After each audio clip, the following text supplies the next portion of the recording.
The man screams that this psychopath will never spare their lives, and also thinks how much effort he put in to provide him with the necessary money, and it was all in vain. He understands that he needs to run, but first it's time to get rid of the extra weight. The girl at this time sits near the suitcase and collects things. She understands that this man is going to answer. She was against this whole idea from the very beginning. After all, it's very stupid to supply weapons to a battle that has already been lost. And now they run away in the middle of the night, and the girl thinks how pathetic this is. At that moment, a man comes into her room and addresses Ignette. After that, he tells her to drink some wine, because they have a long journey ahead of them. The girl looking at him understands that this is all a blatant lie, and why should she even believe it? The man didn't care about her for 7 years of marriage, but the real tragedy is not that he lies to her, and that she has no other choice but to obey him. After which, the girl drinks wine and begins to cough.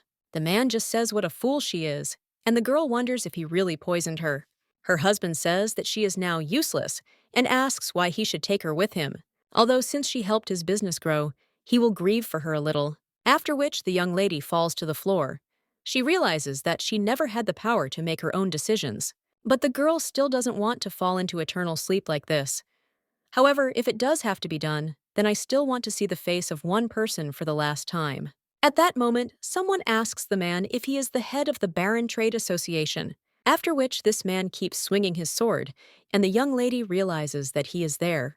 This is a guy named Heinz Ascalon, the one who won the war, and also the new king of the Baron Empire. The girl understands that this is her great duke, and the one she has dreamed about all her life. Now he came for her, so the girl thinks how she missed him, but still how sad it is that she finally met him. However, there was no strength left even to properly examine the face that she had not seen until now. The guy at this time says that he is late, and the lady understands that everything is so, after which she mentally asks why he took so long, because if he had come a little faster, then everything could have turned out differently.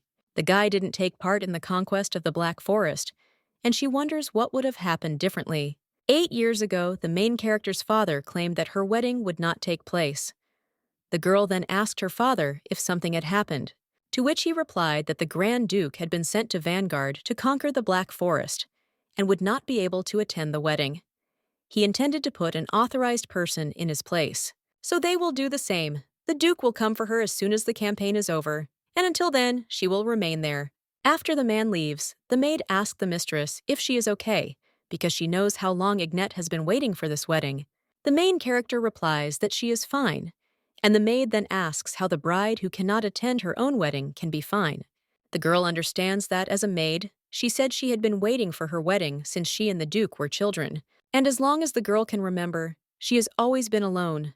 Her own family avoided her, and as a child, she could not be offended by her parents or beg them for love, so the girl did everything possible to justify their expectations, in the hope that one day they would love her, and time passed, and all that she received from them in return. It's cold and high expectations.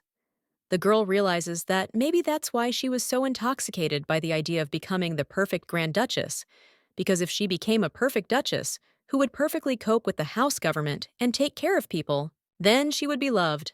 Heinz Ascalon was not just her future husband. He was her last hope and her only way out. So waiting for him from the hike, especially in comparison with how long she had already waited, was nothing. A little while later, the girl was sitting in her office reading a book, but at that very moment the maid burst in, and she cried out to the lady that the gentleman wanted to see her, and said that it was urgent. The young lady asked what her father had said, to which Lena replied that she thought the news was good, and she also overheard the conversation a little. The name of the Grand Duke slipped through it, so perhaps the Duke will finally come for the lady.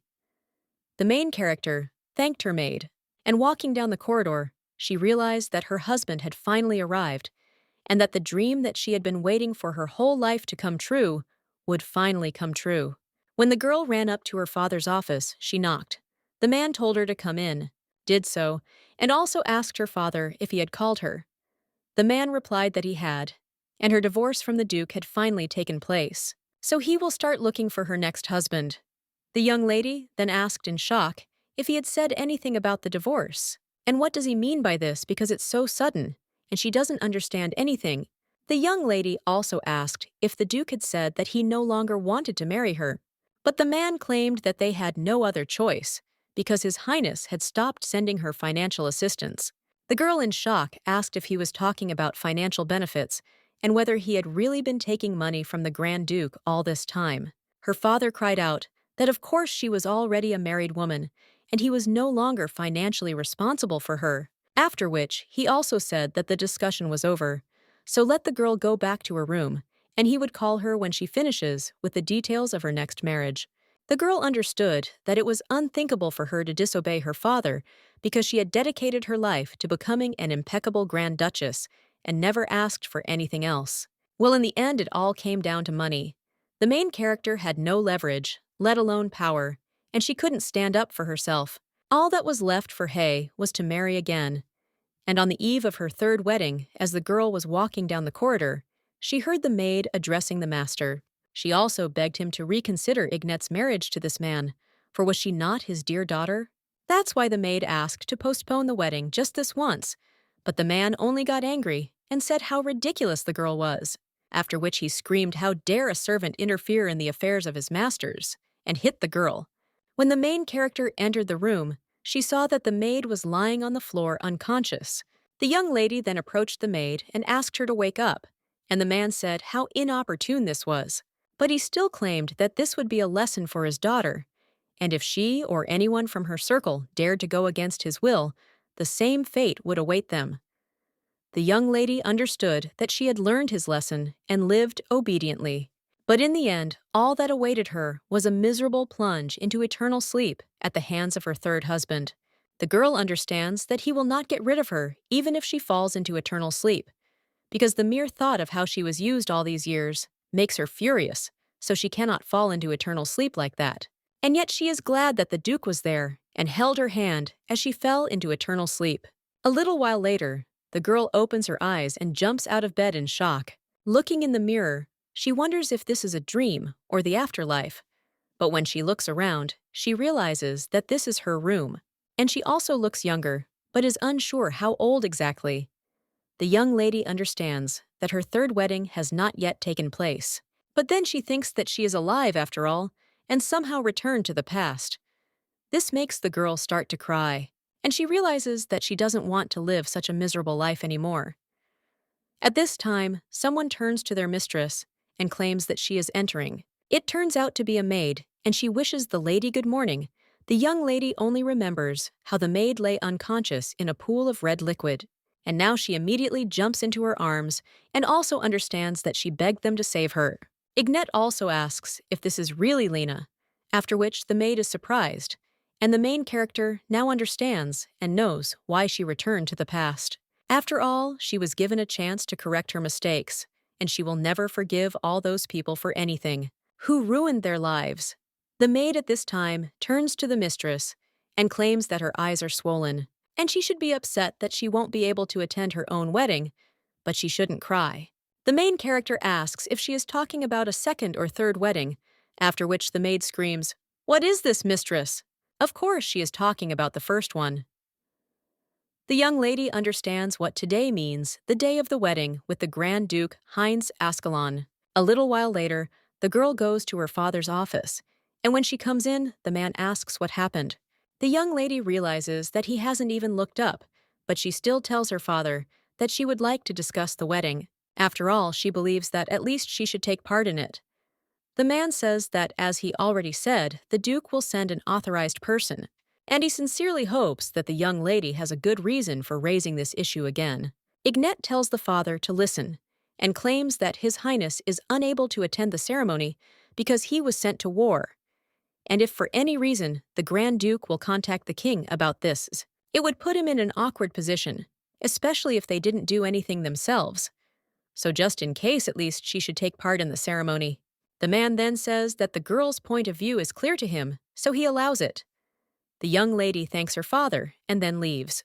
But having closed the doors to his office, he understands that there is something that she turned a blind eye to in her past life.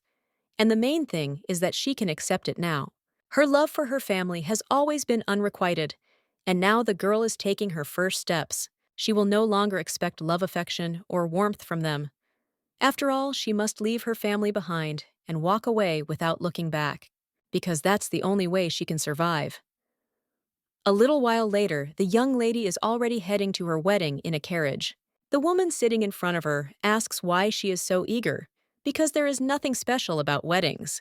Ignette replies that if her mother hadn't gone with her, she would have been left all alone. But the woman says that her father and Rosalie have a lot of worries. So let the girl just not say that she feels sorry for herself, because the wedding ceremony is just a formality, Ignette.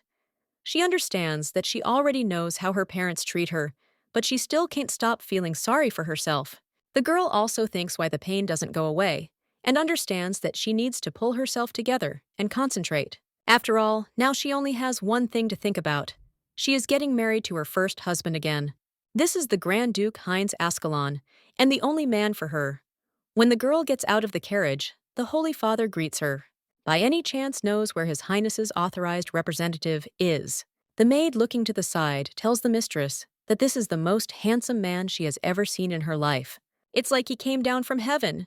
This guy claims that the girl arrived just in time, but the young lady wonders if this is an authorized person, to which the Holy Father replies that he very much hopes so. After all, he has the seal of the Principality of Nienor. After which the young lady notices the rise of this guy on herself and thinks, what was that all about? The brunette comes closer to the young lady and says that he is glad to meet her. The girl replies that it is mutual, but understands that maybe she is imagining things. The young lady's mother is staring at this guy at this time, and then asks if he is really the Grand Duke's confidant. The young lady is a little surprised, and the woman states that there is something she would like to say to the Duke, and wonders if she can say it to him instead of the Duke. The guy replies that, of course, after which the woman says that the ransom they sent is at the very least ridiculous. So how can she marry off her daughter for such a worthless sum? Ignette is shocked and thinks how a woman can say such a thing. But the guy just smiles and says that they must be deeply disappointed. And he wonders if 30,000 gold coins are really a worthless sum for them. The woman then wonders if he's really talking about 10,000, but she was told that they only sent 3. And the young lady's mother wonders if her husband really took the rest for himself. At this time, the blonde turns to her mother and asks her to stop this indecent conversation. After all, there are a lot of eyes there, and they can ruin their image as well as His Highness's. And the father will be furious if he finds out about this, and they don't want to tarnish the name of their family. The young lady's mother then says that she doesn't feel well, so she'll come and sit down. Fulfilled her duty by coming there, so she hopes that later, the girl will not say that she was not there with her. After which she also believes that she can handle the rest on her own. The young lady understands that she wants with all her heart to fall into the ground right now, and thinks how many people saw this disgrace. But now she is even ashamed to look this guy in the eye, after which Ignette says goodbye for such behavior. Well, she claims that it is all because her mother is sad to give her eldest daughter in marriage. The guy replies that it is clear to him, and asks if she says that her mother is sad.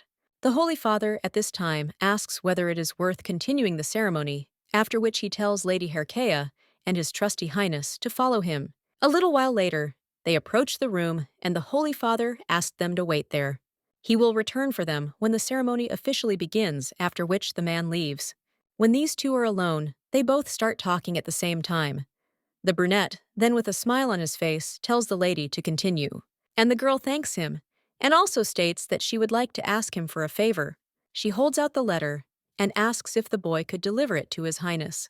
The brunette asks what kind of document this is, after which the girl smiles and claims that not everything in the envelope is a document, because the brunette must be used to his administrative duties.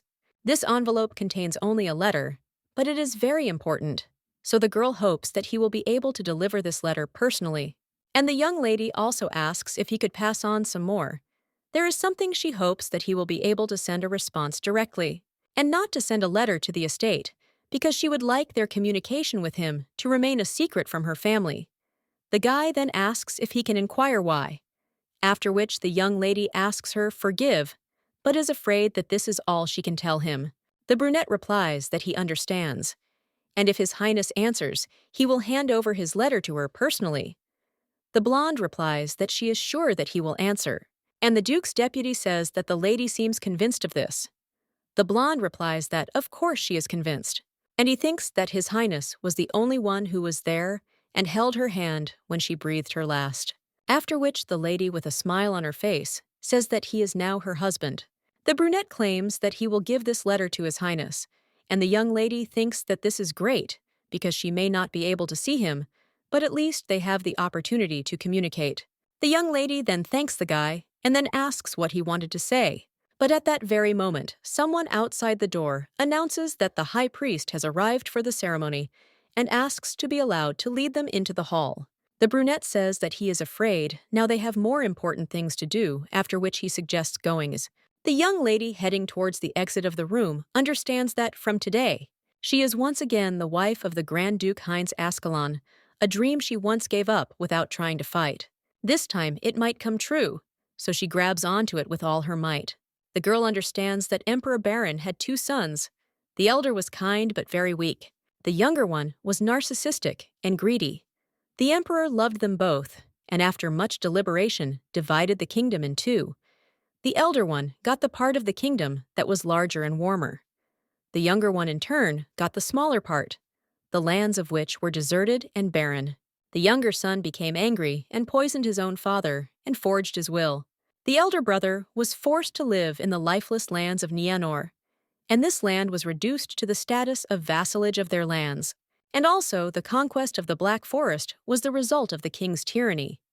A little while later, the duke teleports back to the estate. Someone tells him that further distance requires many more mana stones. And to do magic, you need an extremely skilled wizard. So it's amazing that the guy can teleport such a large distance at once. The brunette then says that he is now very exhausted anyway, after which this voice claims that the girl is now his wife. And he wonders why he can't penetrate her mind. But the duke asks who should know this if not him. The sword replies that he has never met anyone whose mind he cannot penetrate. The duke replies that except him, after which the sword says that he has a special connection with mana stones, and he is not an ordinary person. The duke says that it is to their advantage, otherwise he would not even exist. The mechs answer that if it is presented like that. However, perhaps this girl is not so simple either, but the man claims that she did not look like she had any special powers. Not to mention that now he knows what the Duchess wants from him. And this woman can't wait to fleece the Duke blind because she doesn't even think about her daughter. Well, compared to her, the girl who is his wife is not at all like her mother, neither in appearance nor in her manner of speech or behavior. That's why he's so suspicious, because he has no idea what thoughts are going on behind those eyes. After which he takes out the letter and reads what is written there. The girl wrote that she cannot express how happy she is to have the opportunity to write him a letter like this.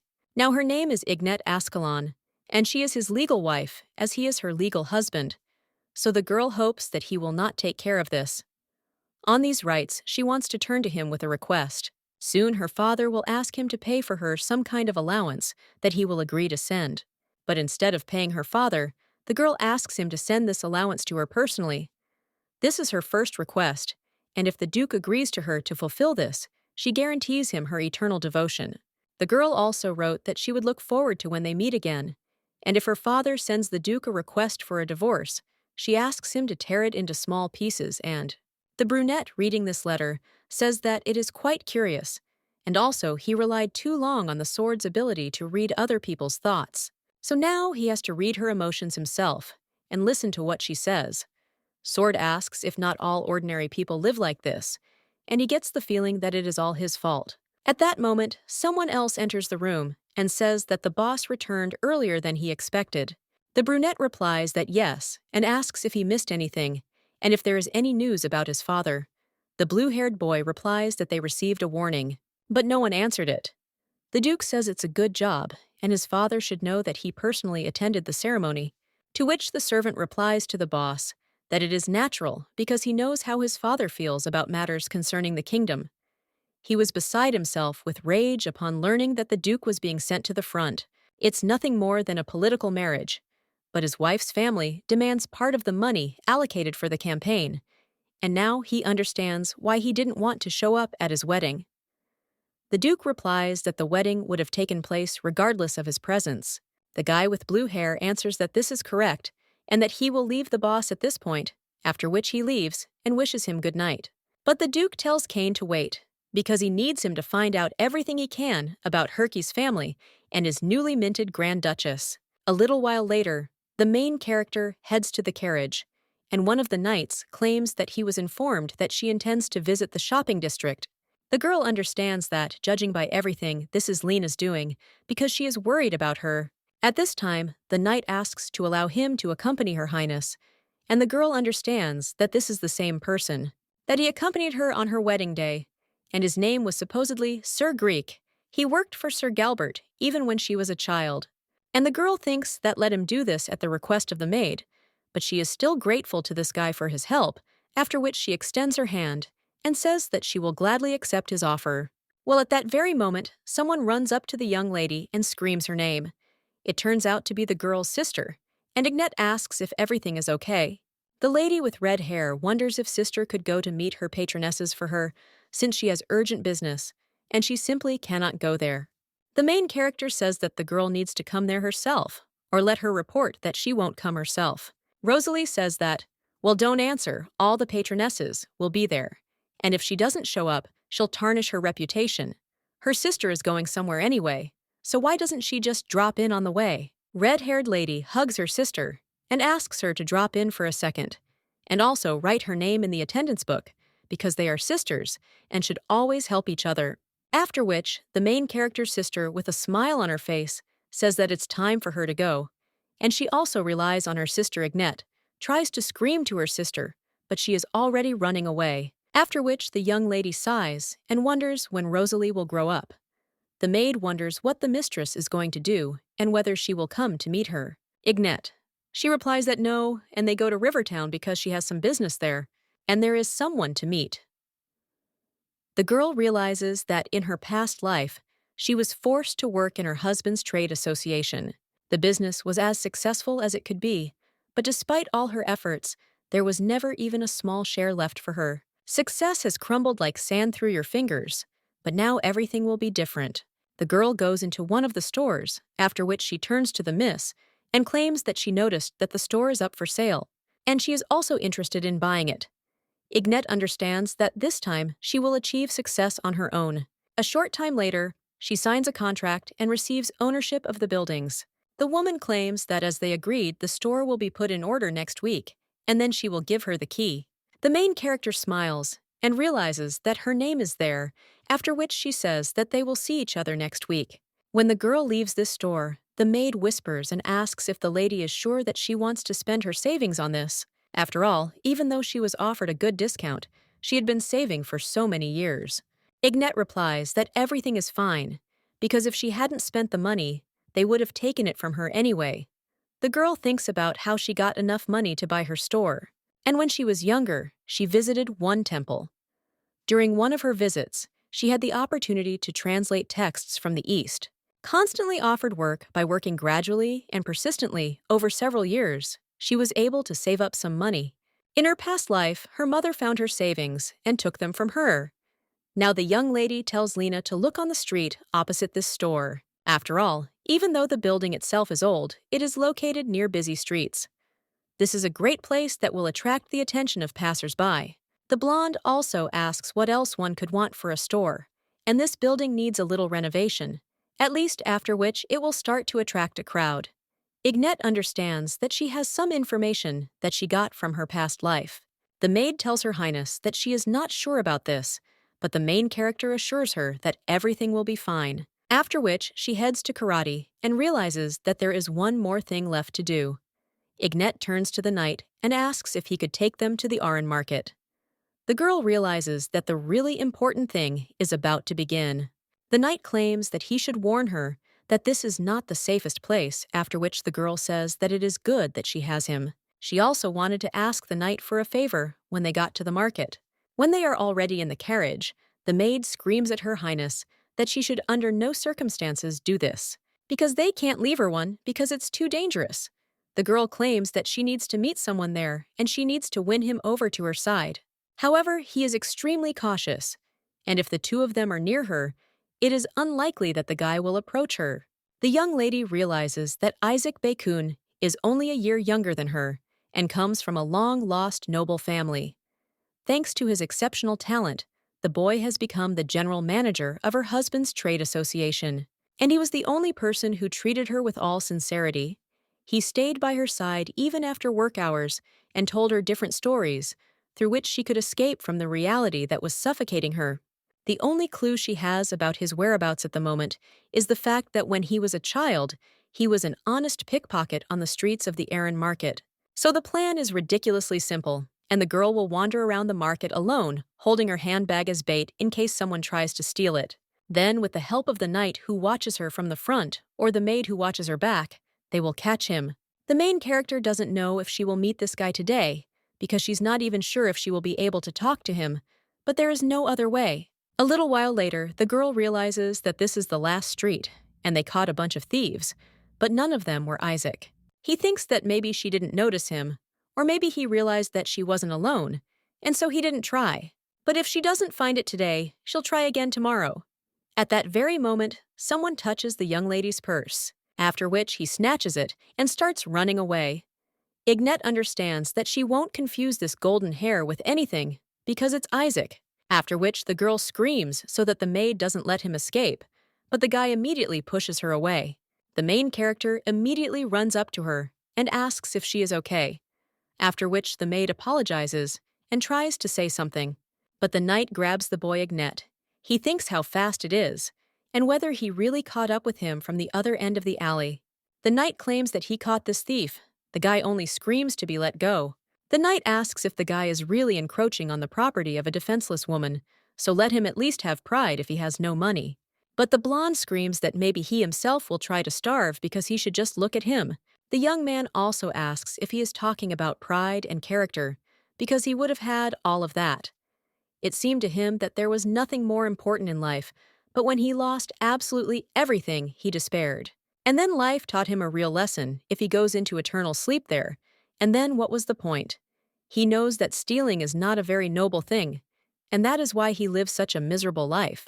But he cries out that they have no right to condemn him if they themselves were never afraid of plunging into eternal sleep from hunger. The main character understands that this may sound like an excuse, but she still turns to Isaac. The guy asks how she knows his name, and the young lady understands that she is not doing this because she wants to use his abilities for her own benefit. Because when he told her his story, despite the fact that he managed to escape from his unhappy past, his voice was full of sadness and loneliness. One day, the guy was telling me that when he stole, all he could do was keep his empty desires in his heart.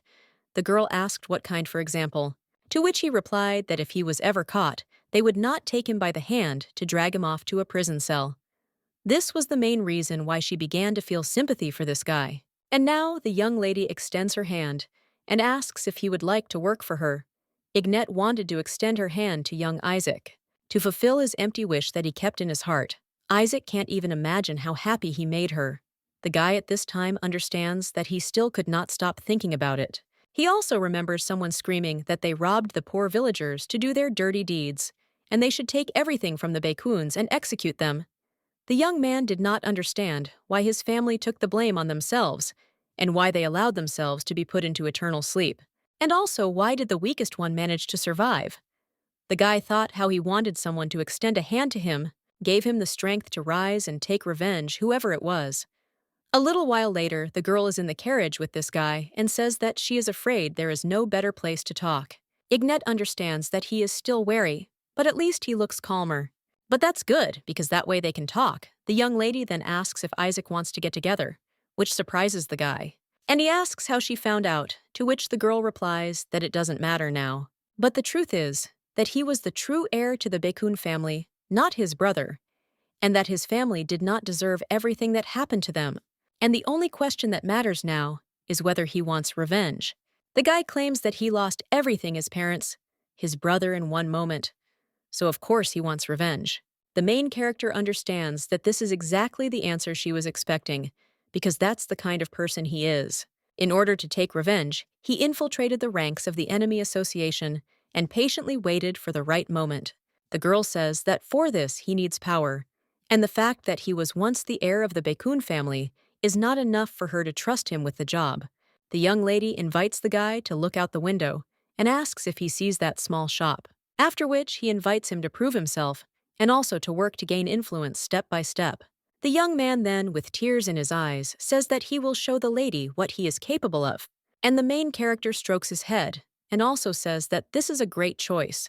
So let him come back in 3 days and work hard, because then she will reward him according to his successes. Ignette understands that she just wants him to be able to carry out his revenge and live as his heart desires.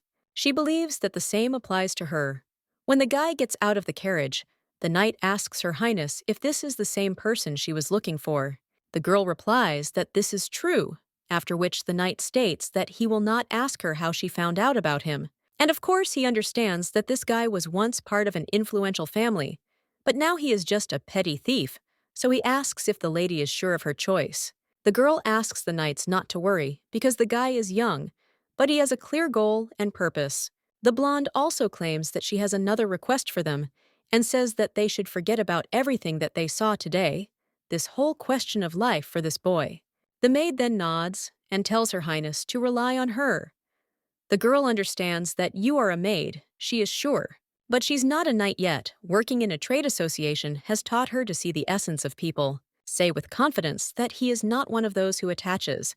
And also, if she reminds correctly, he was always there to help her if she suddenly fell, and from time to time accompanied her to the temple library. Ignette also thinks about how she can attract him to her side. The girl then asks if Sir Girk is loyal to the House of Herky. The guy then thinks for a moment and tells Her Highness that he has not yet decided. The main character is a little surprised by this, after which she says that she was told that it is extremely important for a knight to whom exactly he is loyal to, which he replies that this is true. And the girl understands that it may take some time, but if she manages to win Sir Girk's trust, then perhaps he will choose her, and not the House of Herkay. After which, the young lady asks if he will refuse her request to wait with the choice. The knight then tells Her Highness that of course, and she thanks him, but at that very moment, Ignette stomach rumbles. The girl is a little embarrassed and says that they haven't eaten anything since the morning, after which she asks the maid if she will ask the coachman to take them to the nearest restaurant. A little while later, they are already sitting at the table, and the maid asks Her Highness, "What about the meeting Lady Rosalie spoke of?" The girl replies that she will not go to her, which makes the maid scream, "What is this, mistress?" But she says that there is no need to be so surprised, after which Lena claims that she was sure that the lady would go. The blonde understands that the maid is right, because before she was under the influence of her sister's sweet speeches, and it was difficult not to fulfill the requests of her naive younger sister. However, right now she has more important things to do and needs to focus on herself, so she can't let her family get in her way. Ignette says that Rosalie is already 17 years old, so she needs to learn to take responsibility for her own actions. And now, while the soup is still warm, but at that very moment, someone interrupts the young lady and asks if it is really her. The main character understands that this is Lady Lisa, after which the woman says that she was looking for the lady in the temple, but she was told that she got married, so she congratulates her. Ignette thanks Lady Lisa. The woman believes that she should now address her as Grand Duchess Ignette, while the girl is just wondering why the lady was looking for her, after which the woman says that she would like to ask the lady for a small favor. A little while later, the main character asks if she is talking about a translator, and she has never done that before, but the woman claims that she has the necessary skills and talent, so all she needs is 3 hours of the lady's time. The translator they hired will not be able to attend, and the entire guest from the East is an extremely important person, and they simply desperately need a new translator. The main character understands that Lady Lisa's husband made a trade deal with the East, and since the books were part of it, they often asked her to translate them. Ignette understands that she cannot refuse her, because only thanks to this woman, she managed to save money. Ignette says that in that case, she found him, because she would be happy to devote a few hours to her. The woman says that this is wonderful, and thanks the lady. She also asks if Ignette will be free in the next 10 days, to which the girl replies that she is. The woman says that this is great, and she will send a carriage for her, after which she apologizes if she has disturbed her and says goodbye. She also tells them to enjoy their meal, because they will see each other in 10 days. Returns with her servants, and the maid turns to her and asks what the lady plans to do with this store. The girl replies that she wants to start a business. The maid apologizes and asks if the lady is going to start a business. Ignat. She replies that it's not really her, of course, but she plans to appoint Isaac. At the same moment, the girl sees her family walking around the city. The young lady also recalls how her sister said that she had urgent matters to attend to, and that she simply could not accommodate her, after which he realizes that they are sisters. Hairkey. The maid Cottonwool almost cries at times, and the main character noticing this turns to her and asks why she is crying. After all, it's not that important, but Lena asks Her Highness how she can say that, because she also heard, and this girl said that she had urgent matters, so how could she do that? Ignat replies that everything is fine, and she also had things to do, so Lena should not be upset under any circumstances, and the girl also suggests going home. The Duke at this time reads the document and understands that Duke Luther Heraclea is a cold-blooded, greedy, and calculating man. He is practically the hands and feet of Emperor Baron. A man of such standing has a daughter, who appeared in public so rarely that society almost forgot about her existence. She also has blonde hair that is completely different from her parents' hair. The girl is beautiful and modest. That's all that is known about her. The guy understands that this girl did not seem modest to him. It was clear from her eyes that she was in pain. Well, the girl quickly pulled herself together and pretended that everything was fine. She stopped her own mother from asking for money, and then she herself asked to send money to her directly, so he can't imagine what this girl is up to. And the Duke says that he doesn't like it. Well, he can say one thing for sure, and that is that her letters are not a pretext or a cover. Ignat Herkey sincerely desires direct communication with him. Since his sword can't hear her thoughts, he'll have to figure it out himself, and he'll pretend to be verified as long as he can. After which, the guy asks where Herkey's house is. Rosalie and her parents are heading home at this time. The main character watches them from the balcony, then turns around and heads back to her room. She says that everything is fine, and now her last name is Ascalon. But at that very moment, someone turns to the girl and asks if she is trying to convince herself of this. When the main character turns around, she sees a brunette in front of her on the balcony. He apologizes with a smile on his face if he scared you, but he thought the balcony doors would be closed. The main character wonders if this is the same attorney, but she understands that this is the third floor. The guy claims that he brought her what the lady asked for.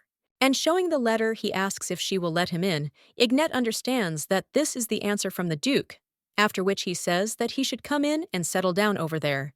When the guy sits down at the table, he apologizes for the late visit, and for showing up without warning. Ignat says that it's nothing and she appreciates his help. The girl also says that His Highness did write a response, to which the guy replies that yes, and he asked him to deliver it to the lady. Ignat, with a smile on her face, thinks that he really answered, after which she asks to forgive her, but she will read the letter.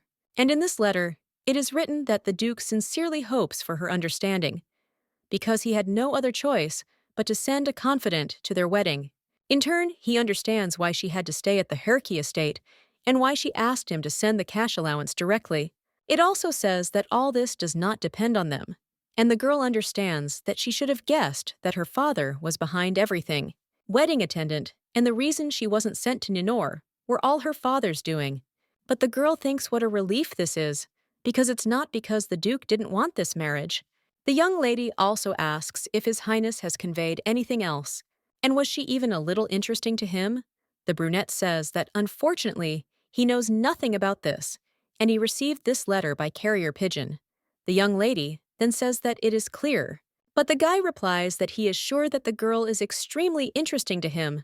Ignat says with a smirk on her face that she hopes so, after which the guy claims that he can assume that she is also interested in His Highness. And only because they are now married, the main character is a little surprised by this, and the brunette understands that he will find out the truth and reveal what drives her. And then the Emperor needed her to be in his life. The girl then believes that she and His Highness are quite close, since the guy is his confidant. Heinz says that you can say that, and also thinks that they are one and the same person.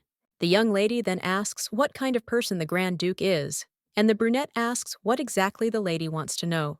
Ignat replies that little is known about him, and that is only through rumors, so she is curious what he is really like. The guy asks what rumors she is talking about, After which, the girl claims that he always drinks a glass of red liquid before going to bed, and that he is not very good in bed because he rarely sees women and many people saw him talking to himself, so a rumor spread that he was possessed by the devil. The guy just gets angry after that and says that there are too many rumors. The girl claims that this happens when a person is famous, and the brunette wonders if the lady really married such a man despite all these rumors.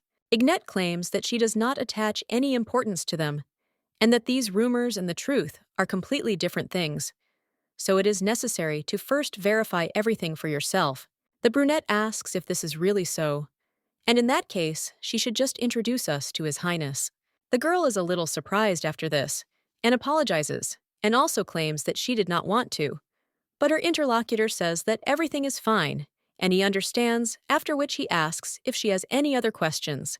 The girl hands over the letter and says that she does not have a question but a request, after which she asks if he would like to convey it to His Highness. Heinz asks if this is another letter, to which the girl replies that this time it is more of a proposal. A little while later, the Duke reads this letter and realizes that it is interesting and very suspicious. The sword asks what is suspicious there, after which the Duke asks what he thinks, after which the guy claims that his wife obviously knows a lot, because the letter says that she would be very grateful if he agreed to send the allowance not in gold, but in monastones, and once again asked to keep it all a secret.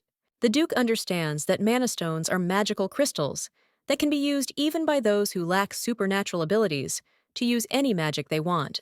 Only he and his people know about these stones, after which the guy wonders if there is a spy or a traitor among them.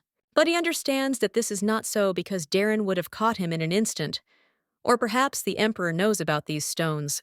But the guy understands that this also can't be, because he would have stolen them from him long ago. And then the guy thinks, how the hell does this girl know about them? And is he really left with only doing what she tells him to do? And is he really going to let some 19-year-old brat push him around? The sword turns to the guy and says that he was touched to the quick, after which he is a little surprised. And he asks if that's really the case. Sword replies that yes, because he looks like he's a difficult-to-catch prey. The brunette then just gets angry and says that it seems the sword is losing its shape, to which he says that it is not true. But the Duke says that it is true because he is losing both his hearing and sensitivity. The main character is in her bed at this time and thinks that she wonders if the Duke will agree. One of the reasons he was able to become the emperor of his past life was because of the mana stones he found in the Black Forest. The Grand Duke secretly took all the mana stones for himself, and they became a great help to him in the future. And now she let him know that she knew a lot about them. The guy managed to hide the existence of these stones for 8 years, and most likely he will fulfill her request to keep his secret. She really hopes that everything will be so, after which the lady rings the bell, and the maid enters the room and asks if Her Highness called her. Ignette answers that yes, and suggests that Lena get ready to go out. The maid says that the mistress was busy all day yesterday, and he wonders if she's not tired, because perhaps she should rest today and go about her business tomorrow. The main character replies that she is fine and understands that if she is inactive for too long, then sometimes memories of her past life begin to return to her. The pain she felt as she coughed up the red liquid, the feeling of the poison eating away at all her organs. So she thinks, how can she sit back after this? A little while later, the girl turns to Marquis Carl, and she says that it is a great honor for her to meet him. The man suggests skipping the formalities, and he tells the girl to tell him why she came to him without warning. The young lady apologizes in advance, if this sounds rude, especially since today is the first time they have met. Well, she would like to do business with him. The man then asked if she wanted to do business, and if so, he would listen to her. Then, the girl takes out some papers from her briefcase and says that she would like to sell him this design. The man is very surprised when he sees him, and the young lady understands that she expected such a reaction. After all, this doll is capable of moving its limbs like a human, and in a past life, the Marquis invented it her. But his obsession with creating and experimenting caused his health to deteriorate, causing him to fall into an eternal sleep shortly after the doll was created. As a result, his business passed to caste, and the main character claims that she heard that the Marquis not only collects dolls, but also creates them himself. The girl realizes that this doll is originally his, but she hopes that he will consider this a deal for his life. After which the blonde asks if he is interested. She also understands that the man will pay to save his life. The Marquis says that the lady is right, and many know him as an avid collector of dolls, but he is also interested in creating them. I had to hide this hobby because making dolls is considered a profession for common people. For him, dolls are not just toys. They are a form of art that reflects life itself. So he asks the lady how much she wants. The main character tells the Marquise that she doesn't need money. After all, to begin with, she would like to ask him to create several such dolls, and that they be life-size. The man wonders what she intends to do with such large dolls, to which the girl replies that she wants to dress them up like those dolls, for example. After which, Carl asks if she wants to say that she is going to sell clothes. The lady then just smiles and says that she wants to ask him to sell these dolls to her for the next 3 years. And the Marquis asks if she wants to have exclusive rights to them, after which he says that this is possible. And the young lady claims that she would like to hire one of his seamstresses to make clothes and care for the dolls. The man says that they have agreed, but if she wants to stay there, he will not force her to leave this place. Ignat answers that of course, and the man says that in that case, he will call them. A short time later, the man claims that he gathered all the girls there at the request of this future entrepreneur and his partner. She wants to hire one of them for her store, and now the girls will meet her in person. The lady will choose one of them, but the choice to stay there or follow her is up to them. The main character at this time thinks about dolls. She understands that before she had Lena, when she was still little, her only friends were dolls. There was a servant who carved a doll out of wood and painted a face on it. The main character really enjoyed playing with this doll, but at one point she accidentally damaged its clothes. The girl thought that buyers are not at all like people because their clothes tear easily, especially if they don't have zippers or velcros. She didn't want to ruin the clothes of her only doll, so the girl played with her less and less.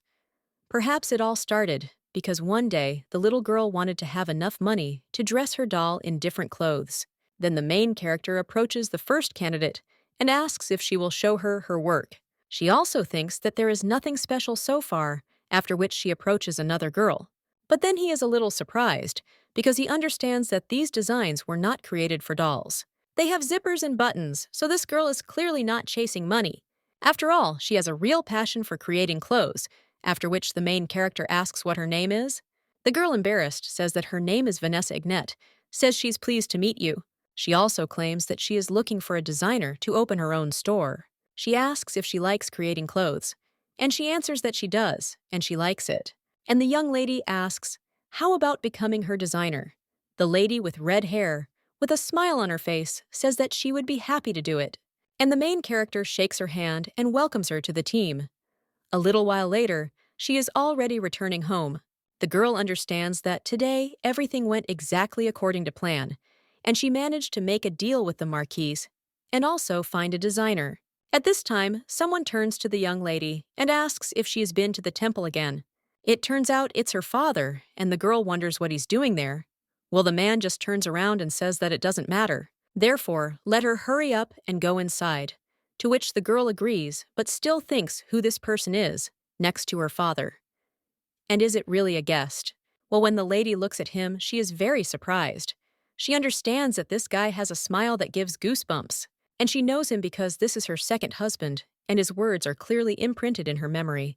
A little while ago, some man said that in order for the emperor to escape from the palace, he had no choice but to carry out any order of the emperor. After which, the main character understands that this is the shadow of the emperor, but she still thinks why the emperor would send his right hand there. She also does not remember that by this time something happened in the palace. So the young lady wonders if he is working with her father, and also is it all because of her marriage to the Grand Duke. The girl also notices the envelopes in his hand and understands that this is probably the reason why he is there. Well, she has a bad feeling, and the girl understands that she has to find out what the matter is. A little while later, the young lady enters her father's office and opens one of the shelves. There is that very envelope, and the girl understands that she will simply check what is inside. But when the young lady looks at it, she is shocked and asks what it is. A little while later, the whole family is at the table. Someone turns to the father and says that he is in a good mood today. The man replies that it is, after which the young lady's sister asks why her mother, then asks dear if it is not obvious. and the lady's father claims that he finally got the money. He was promised. The lady with red hair asks how long he waited for this, after which the man asks if she really wants to know. He also claims that he waited 15 years. The main character looks at these papers at this time. She realizes that the envelope contained several sheets of paper. It was a letter from the emperor. There, the guy claimed that the boy had finally gotten married, and the promised payment was attached to the letter. The main character wonders if this is really the board, and whether he means the other sheets. She also understands that there is nothing unusual about wedding gifts, but giving a gift to her father, personally, is a bit strange, and also through her right hand. Not to mention that the gift is a whole diamond mine. The main character wonders if her father really married her off just to get a diamond mine. She had thought that her wedding would mark peace between Bayern and Niener. However, if that were the case, there would be no meaning in this certificate. The question is, what is the benefit of this marriage for the emperor? Well, at that very moment, the main character hears someone coming. The girl also thinks where she can hide. But at that moment, someone grabs her. It turns out to be a knight, after which he signals the lady to be quiet. At this time, the butler enters the room with a candle and then leaves. The knight asks Her Highness to forgive him, and then climbs down from the tree. A little while later, they find themselves in the young lady's room. The knight claims that it was extremely dangerous. Their main character only asks him not to ask questions, to which he replies that of course, after which the girl asks how he knew that she was there. The guy replies that, as he was passing by, he noticed the lady enter the room. He was watching her and sitting on a tree to make sure she was not being followed, and when he saw the butler, so basically he apologizes. The girl understands that she thought she was being cautious, deciding to wait until the sun went down, after which she asks him not to apologize and thanks him for his help, and also claims that it is already late, so let him go, will rest, for which the guy thanks her, after which he leaves. And when the door closes, the young lady finally sighs and realizes that she has been thinking about that certificate. Her past life was full of unwanted marriages, but even so, there was a time when she truly believed that her father wanted her to have a happy and peaceful family life, but it turns out that he just wanted to make money off of her. Any hope that her father had good intentions evaporated as soon as she saw the certificate. But then the girl slaps herself on the cheeks and thinks that it's enough to think about it, because she needs to focus on the reason why the emperor wanted this marriage. Ignette understands that maybe she knows something about the emperor that she doesn't, so she will ask the attorney of the stalking meeting, E. The girl also thinks whether she will see this guy again. At this time, the brunette is on the battlefield, and one of the knights screams that they have exterminated everyone in this sector. The duke says that the boys have done a good job, and he thinks that is enough for today, so they can go back.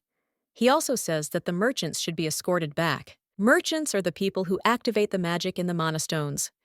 The knights listen to the seer at this time, and the man moving on says that today there were more mutants than usual. His subordinate agrees with him and also claims that he counted about 30. They get too close to the monastones.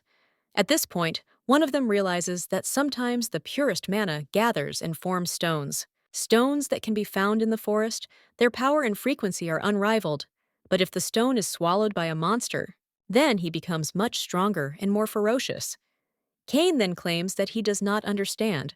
Why is the master ordered to hunt down these monsters alone? Brunette claims that he already said that he is nothing more than a capable pawn in the hands of the emperor. But his protege claims that this is wrong, because he shouldn't treat him like that. The duke says that he knows that he agreed to it himself. Therefore, there is no point in worrying about it, because you just need to behave quietly and wait for the right moment to attack the prey. Kahin says he gets it, but the brunette thinks he still has no idea how that girl found out about the mana stones, although there is still a way to find out, and he will send her the stones and also see what she will do with them. The guy also wonders when he will be able to see his wife. A little while later, the main character is reading a book. The maid turns to her and says that Her Highness has been very busy lately. The girl asks if she really thinks so, to which the maid replies that yes, before the mistress spent a lot of time reading books, but now she often goes somewhere and is constantly busy with things, so she admires her. Ignette replies that she did not achieve everything alone, because she would not have succeeded without Lena and Sir Girk by her side, so she really hopes that all this is not too hard for both of them. The maid, with a smile on her face, tells the mistress that it is not at all, and she is also happy to serve her.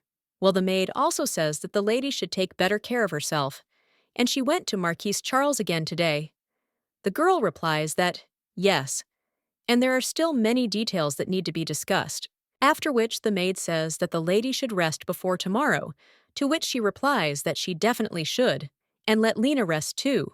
When the maid leaves the room, she tells the mistress not to wait too long, and she will also bring her a lamp for which the main character of the game does not thank her. She understands that she appreciates the maid's care, but she doesn't like to waste time, and would also like to take a walk, but it's already late. Then she thinks that she can walk around the room. The girl also understands that in a couple of days, she needs to help Lady Lisa. And it is also worth refreshing your knowledge about the East, because mistakes are not acceptable. But at that very moment, the young lady hears someone knocking and gets a little scared. Well, when he turns around, he sees a man from the Duke there. He says that they have met again, and the main character claims that he manages to catch her off guard every time. The guy believes that there is no way to send letters personally and secretly, but he is afraid that false rumors may start, so from now on he will send official requests to visit her. The girl claims that she appreciates his concern, but there is no need for it, because she does not care about rumors, and she only needs that her family does not know about her communication with the Grand Duke. Then, the guy claims that he will continue to visit her through the balcony. The girl asks if this will be difficult for him to, which he replies that it will not be difficult at all. The guy also wonders if the lady often walks around the room reading a book, and the girl realizes that he must have seen everything. The girl, embarrassed, says that she wanted to walk in the garden, but it was already dark, so she decided to walk around the room, after which the guy asks if he can join her. Then, the girl is a little surprised by this. And the brunette claims that he would like to walk with her in the garden, but for the sake of their privacy, they can walk around her room together. The girl realizes that he is different from all the royal assistants she has met. If he climbs the third-floor balcony so easily, he must be physically strong. The guy shows respect to women, so the girl thinks that her husband has chosen a wonderful assistant. The brunette at this time claims that he noticed that the book she was reading was about the East. The girl says that this is true, and asks if he knows the language of the East. The Duke notes that everyone knows a little bit, and asks if the lady is interested in the Eastern lands. Ignette answers that she learned about the East not so much out of interest as from the feeling that one day she would need this knowledge. The brunette then asks why she might need this knowledge, to which the girl replies that he knows. Ninor Hyalite water channel with the East, in case it is necessary to communicate with the neighboring principality. She learned their language, and it will come in handy when she travels after marriage. The brunette wonders if this is all, after which the lady falls silent, and he claims that he is sure that the girl could have a translator with her. So does it make sense for her to study the language herself? The blonde says that she spent a lot of time and effort to study their politics, economics, agriculture, major industries, and trade. She even studied the laws on trade. After which, the brunette asks why she needs this, and the young lady remains silent for a while. After which, he says that no one would like an incompetent Grand Duchess. Remains silent after this, and the main character asks what brought him there, and whether he really came about the mana stones.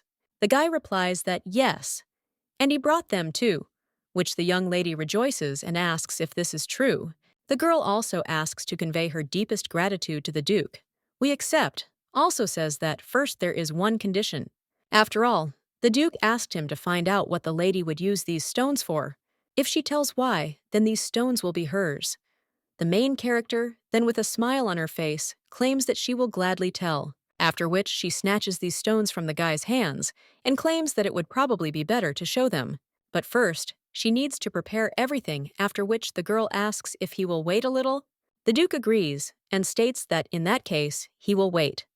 A little while later, he is already returning home, and lying down on the bed, she realizes that there is no sense in all this.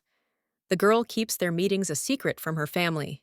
She also doesn't tell him how she found out about the stones, but she'll happily tell him what she's going to do with them. The guy also turns to his sword and asks if he remembers Lady Denver. He asks if the Duke is talking about the maids from the palace, after which he claims that of course he remembers, because this woman was the one whose intentions he revealed to the guy, and she tried to poison him. Her act was the first in a long list of betrayals and conspiracies. The Duke then says that if it weren't for Darin, he would have passed away long ago. And also, the most important lesson that he learned is that every action and virtue has its own motive and its own price. The sword claims that this is human nature, to which the accepted one replies that he knows, and that in itself this is not bad. After all, let Darin look at him. After all, he is trying to win his own wife's trust in order to reveal her true intentions. If she had truly studied everything she had mentioned, then her intelligence was incomparable to any aristocrat he knew. Most likely it was comparable only to the intelligence of the royal family. But the sword claims that the young lady is only 19, and she could have easily embellished the truth. The Duke says that he is right, but still, what if it's true? Since the emperor decided to marry him to a woman whose intellect is not inferior to that of the royal family, it can be assumed that he aimed to take the duchy from him with her help. Well, what really bothers him is that the girl said that no one would like an incompetent Grand Duchess. He also wonders what kind of crazy reason this is, and perhaps the girl has no idea that she is being used and sincerely wants to please others. The guy also understands that he doesn't like any of the options, but then he even wonders if it's his business at all. A little while later, the main character approaches the building and realizes that the renovation is complete. The maid claims that she specifically requested the fastest workers, but still, Her Highness asks whether she will remove these boards later and how she manages to pay for the repairs. At this time, Isaac also approaches them and asks if Her Highness wanted to see him. The girl says that he is early, after which he suggests talking inside. When they sit down at the table, then the main character asks what they think, why they hide the store behind the boards. The maid assumes that this is for future painting and to prevent the paint from splashing all over the street. The girl says that this is a concern for private property and people will look favorably on such a reason, after which she also asks what about Isaac. The guy thinks that this is to arouse the curiosity of those passing by, to which the young lady with a smile on her face says that this is true, because when they decide on the opening date, they will finally show the store's facade. This will definitely attract the attention of passers-by. The maid then asks how the lady came up with such a brilliant idea, and the main character understands that in her past life, someone thought of it first, after which she also says that the goal is to open the store in a month. They have a lot of things to do before the opening. This is, of course, the arrangement of the building, as well as the decoration of the interior, and the preparation of clothes for public display. It is necessary to decide on Price's store policies, including those related to customers. The design of the clothes is already ready, and Marquis Charles provides her with the labor to create the clothes. Therefore, she will be ready for the opening of the store. And besides, she wants the fact that she owns the store to remain a secret. The girl also turns to Isaac and asks if he remembers that he promised to show her his talents, so she would like him to be in charge of the entire operation. The guy asks if the lady will really trust him with such a serious task, to which the girl smiles and asks Togo just not to say that he has lost confidence, to which the guy replies that even if he doesn't answer, he will never let her down. Ignette says that then it is decided and hands him a bag of money. She says that there are 10 gold coins in it, so let him spend this money exclusively on himself. There will be a lot of things to do in his life soon, so he needs to buy a lot of things to get ready, for him and for her. This is just the beginning, and the girl wants him to know that he is not alone anymore. The guy with a smile on his face says that he will remember this. The girl realizes that she was finally able to repay Isaac for everything he did for her in her past life. So it's time to say goodbye to their unhappy past. The young lady also wishes the guy luck. Much time later, she's already heading somewhere and asks what the guy said. The man replies that the Duchess ordered him to make sure that she does not leave the estate grounds again. Ignette asks if she did this out of the blue, and also thinks that she has never done anything like this before.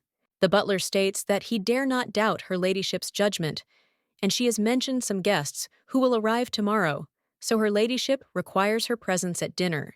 The main character thinks about her mother's guest and understands that it must be Uncle Nigel, and asking for her company instead of Rosalie's means something.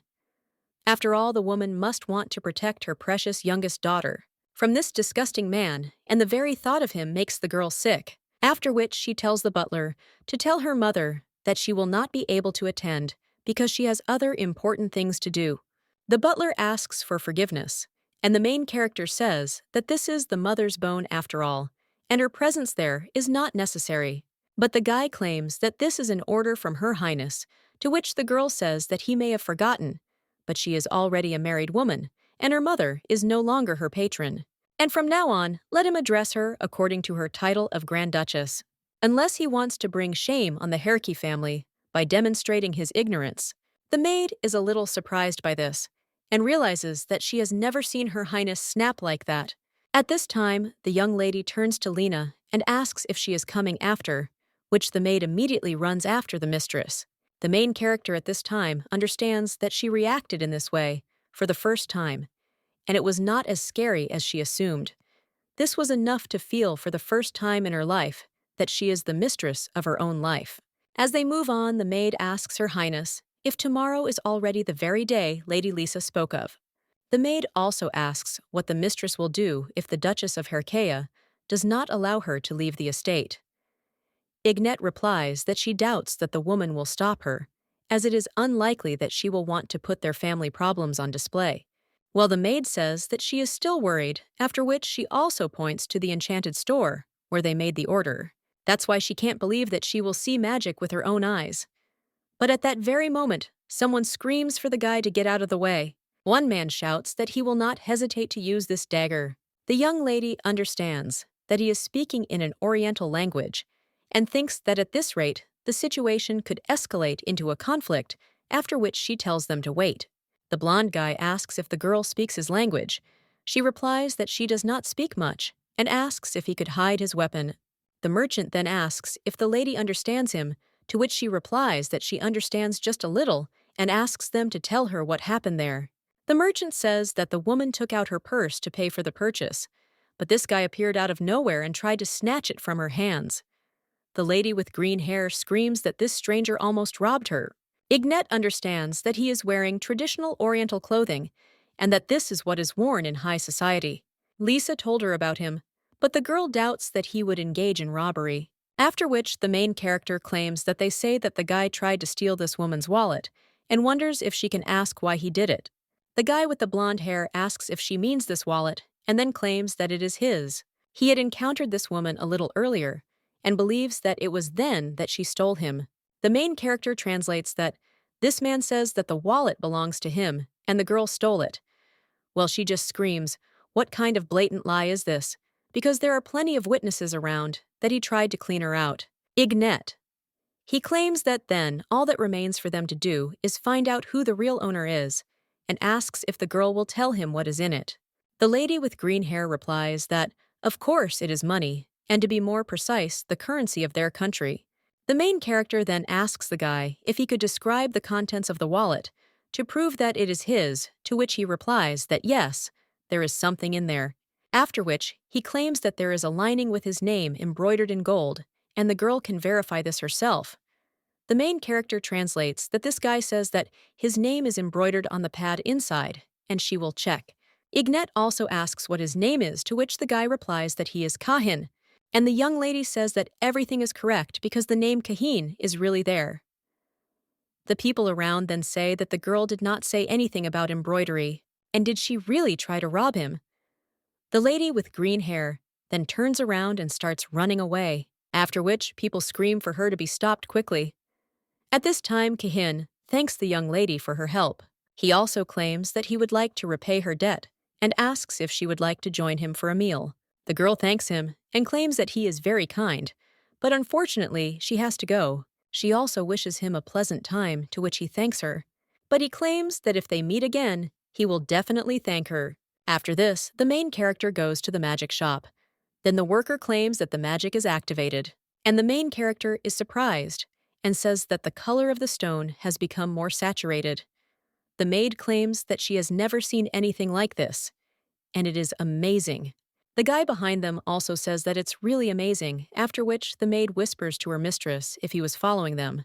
The girl whispers, replies that she is not sure that it was he who followed them because he was there before them. But Lena says that he continues to look in their direction, and maybe he has fallen in love with Her Highness. The main character only asks the maid to stop. But when they leave the shop, the guy still follows them and the main character wonders if the gentleman wants to tell her something.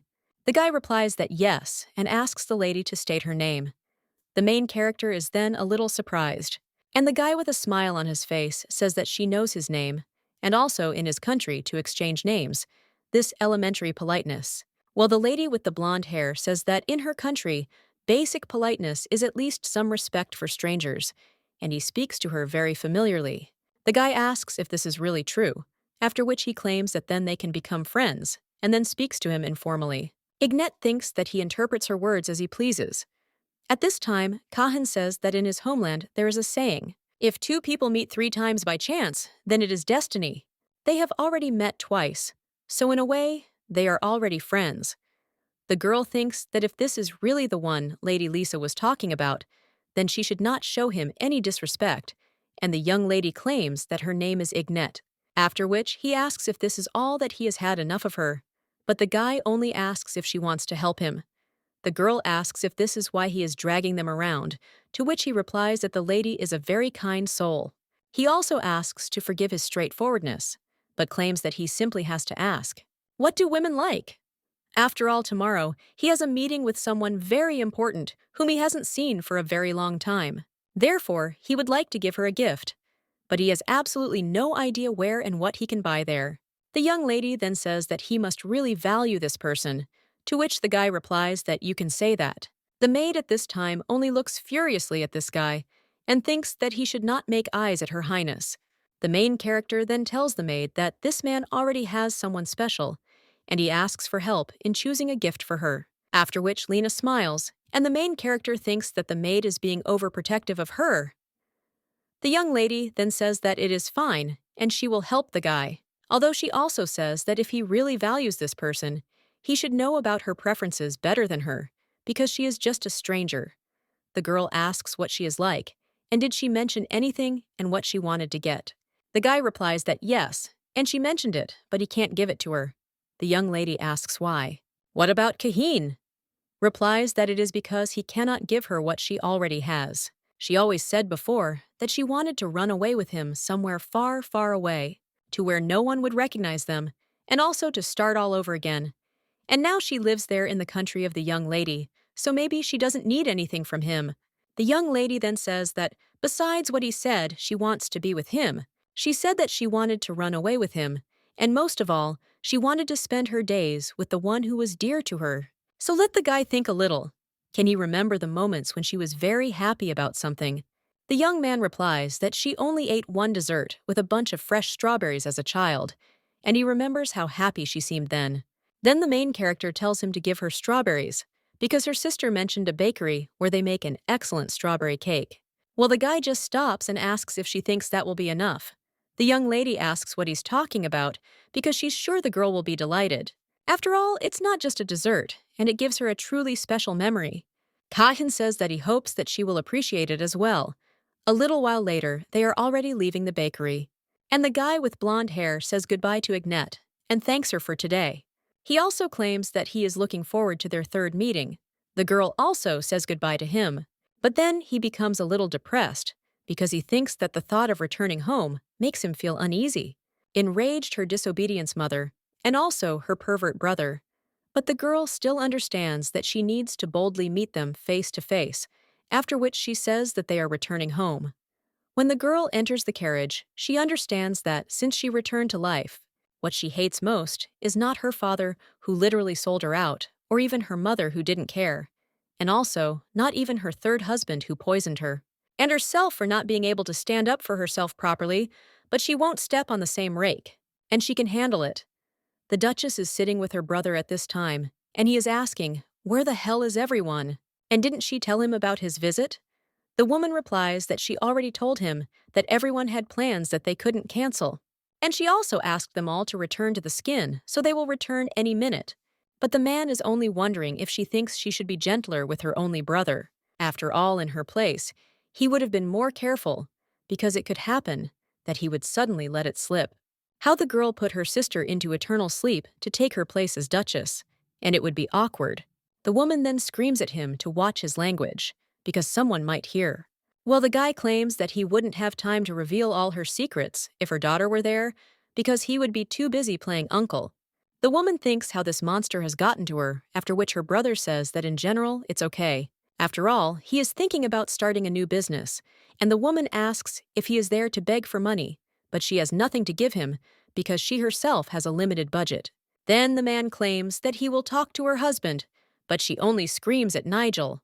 Well, at that very moment, someone knocks on the door, and it turns out to be the main character who tells her mother that she is home. The woman invites her to come in, and the girl does so, after which her uncle rejoices. And the young lady tells him that they haven't seen each other for a long time. He also points to his knee and says that the girl has become a real beauty. After which, he invites her to sit down, but the girl tells her uncle that she has to refuse. After all, she is already 19 years old, and she no longer wants to listen to his offensive jokes. And besides, it would be great if he stopped behaving so indecently with his own niece since she is now married. The woman then turns to her daughter and says that her uncle dotes on her, and she says such things. Well, the girl just says that someone told her that she should learn to act modest in order to make a man fall in love with her, and the next time she comes, let her wear something with a deep neckline. Nigel said these words to her when they were alone in the room, and one day, when she went out to meet him alone, he tried to drag her into the carriage. The woman then turns to her brother and asks if this is true, to which he replies that he was just joking with his charming niece. The girl says that from her side it didn't seem like a joke at all. And what's more, she is sure that her husband, who is the Grand Duke of Ascalon, would agree with her. The man then clenches his fists and then screams out how impudent and arrogant the girl is. He also raises his hand to hit her, but when he hits her with his hand, the knight immediately protects the young lady, and the baron hits him. Gurk says that he stood up to protect the duchess and the Grand Duchess. However, he is still forced to ask him to stop this commotion. The woman then thanks the Sir Gurkha, says that she is glad that he intervened, after which she asks if he could take Ignette to her room because she will deal with Nigel. The guy then agrees with her ladyship and goes out. When they go outside, the main character tells Gurku that he is just in time. The knight claims that Miss Lena was worried about her highness, and he was keeping an eye on her just in case, when he saw the baron swing at her, and then he unknowingly intervened. The girl says that it is clear and asks for forgiveness, because he suffered because of her. The guy then asks her highness not to apologize, because he was only doing his duty, but if it makes her feel better, then let her promise him something. The girl asks what the knight says if she ever finds herself in a similar situation again. Then he asks not to expose himself to danger. The girl is a little surprised by this, but then she still says that she can't promise him, that Gurk says that he, in no way, doubts her highness's abilities, and simply meant that he can deal with such situations for her. But the girl says that this is the problem, because only those who have someone who can protect them can speak out against injustice. The girl also asks what this means for those who are defenseless and whether they really have no rights. She understands that she is still weak, but she must fight, and one day the day will come when the wounds will heal, and she will become stronger than ever. The knight then says that, in his opinion, her highness is already strong enough. A little while later, the baron is already furiously returning to his carriage. The girl watching this understands that before, as a rule, he came to the annex and threw tantrums, so she is surprised that he simply leaves. And maybe the mother really did calm him down and also stood up for her. But that's not like her at all. The girl also understands that usually by this time, her attorney comes to visit her, but apparently he won't come today. The girl also remembers that answer of His Highness, and it was written there that now he should be in the Black Forest. The main character also asks whether to tell him that she wants to meet, after which she takes paper and pen in her hands and writes to the Grand Duke. She hopes that this letter will reach him safely, and today, she wants to see him because she is very interested in him and she can't do anything about it. So far, everything is going according to plan, and soon she will be able to show him what she intends to do with the mana stones, and she also hopes that she will be able to achieve her goals, and that the trip to the Black Forest will also end soon, after which she also writes whether she will be able to see him then. But the girl then sighs, and she asks what the point of this letter is anyway, since she won't be able to send it anyway. At this time, a brunette appears behind her and asks who the recipient is that makes her sigh so much. The girl replies that it is His Highness. But at the same moment, she realizes that someone has gotten into her room and screams how long he has been there, to which the guy replies, That about a couple of minutes. He knocked, but the girl did not hear, and he was about to return, but he had something for her. The young lady claims that she was too carried away by the letter, and the guy asks, "What about exchange?" And he will give His Highness's gift in exchange for the letter. He also asks why the lady didn't say that she couldn't send the letter, to which the girl replies that it was because she can only communicate with the Grand Duke through him, and he comes whenever he wants. Even though the marriage was a mutual decision, she still felt like she was the only one who needed it. After all, she has no idea where he is in this huge dark forest. Bruna then says that the entrance to the Black Forest is not that big. The forest itself is large, and this is true, but the structure of the forest is such that it is extremely difficult to pass through it, and it is also covered by mountain ranges. If you climb one of the watchtowers that stand in the open area near the entrance to the forest that borders Bahrain, then you can see the barracks where His Highness currently lives, after which he is also interested. How does the lady think, and does she now know where His Highness is? To which the girl smiles and says yes, and also thanks him and claims that it is much better this way. The young lady also asks what kind of gift it is, to which the guy replies that it is a necklace inlaid with mana stones. It is disposable, but it contains high-level protective magic. The young lady then becomes delighted and realizes that he has the same color as her eyes, so it must be a coincidence since they have never met. But still, it is wonderful. The guy then asks to let him put this necklace on her. Their main character tells him to convey her gratitude to His Highness because she is delighted. The girl also claims that today she met a man and a duke, wondering what kind of man this is. Ignat says that he tried to pick out a gift for someone special to him, and she even envied this person a little. But now she thinks that there is no need for that. The duke then just smiles and says that he thinks she needs a more reliable way of communicating with the duke. Then he asks, how about him coming to her every evening, unless some unforeseen situation happens? The young lady wonders if he will come every evening, and if it is not too much for him. To which the young man replies that in no case, and there is no problem with that. After all, until he comes up with something better, he will visit her every day at about this time.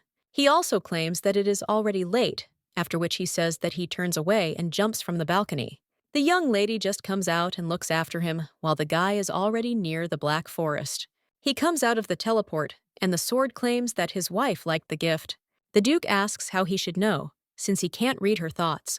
Darren replies that this necklace was made from the last green stones he had only because that was the color of her eyes. And he didn't have to go to all that trouble to just give her a gift, but the Duke says he has no idea what it's about. And also the green eyes just impressed him, that's all. A little while later, someone thanks Her Highness for coming all this way. The man claims that this business meeting is extremely important to him, so he was worried, but when his wife said that she would be helping Lady Ignat today, it was like a weight was lifted from his soul. The girl says that he and his wife have done so much for her, so this is the least she can do in return. She also asks if he could tell her more about today's meeting, to which the man replies, "Of course!" And this is the owner of their business, originally from the East, and apparently her younger brother will come to visit her today. The girl then assumes that she does not speak their language, to which the man replies that he assumes that this is the case and that he rarely deals with his superiors. The main character wonders if the business owner doesn't know their language, and maybe she just moved there recently. At this time, the man knocks on the door and claims that it is Polkins and their translator, Her Royal Highness the Grand Duchess of Ascalon, who has arrived. The man immediately approaches the young lady and says that they were waiting for her, after which he says that he is pleased to meet Her Highness. And also, Polkins. He claimed that there was no detective translator in the country better than her. The main character heard this name and thought that this couldn't be true. She also watches as the man extends his hand to her and states that they are honored that she is helping them today. Her with the same hand, and insisted that she should have obeyed while she had the chance. He also said that he was the controller of the Baron Trade Association, but a little later, he said that her punishment was over only thanks to him. So now the girl cannot believe that Polkins works for the Casta Trade Association. Brogia was one of the advisors to her third husband, Baron Casta. One day, he asked the girl if she had thought about a way to renew her business relationship with the Rev Trade Association, And in her place, he would have hurried to solve this problem if, of course, she does not want to suffer the same fate as the previous 5 owners. What the man did to her brought him sincere pleasure, and he was a truly evil person. Now the young lady says that she is glad to meet him and understands that she needs to calm down because this Borgia doesn't know who she is. And everything is fine, so the lady lives his hand and claims that her name is Ignet Ascalon. At this time, the man asks to be allowed to introduce her to the owner, because this is Lady Arbell, and also the owner of a trade association, Barena. The main character understands that this is Cast's current wife, and she is beautiful. The man at this time asks if she's not beautiful, and thinks that everything is clear about the lady.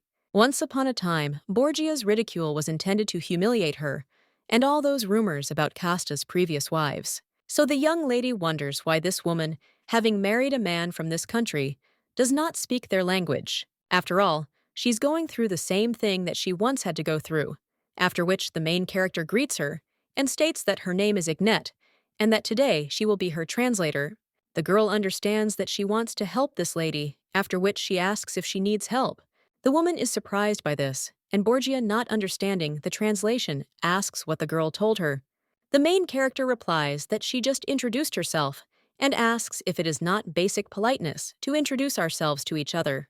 The young lady also understands that, as she thought, this man is afraid because he does not understand them, after which he only smiles and says that of course.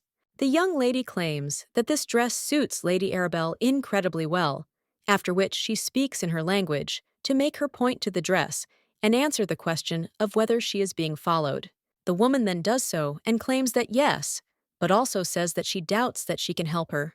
The main character thinks that she is looking at her past self because every attempt ended in failure, and in the end she gave in. That's why the girl can't leave everything as it is, after which she says that she can. But at that very moment, someone knocks on Borgia's room, claims that it seems their guest has arrived.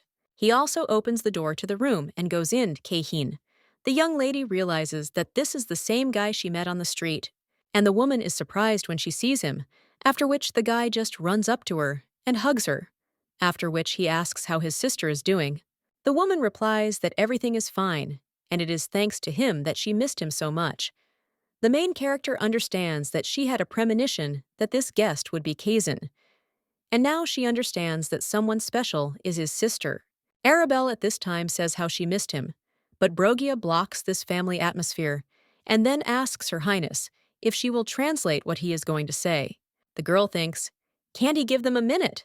And what a heartless egoist this man is. She also apologizes for blocking them, but claims that this man wants to say something.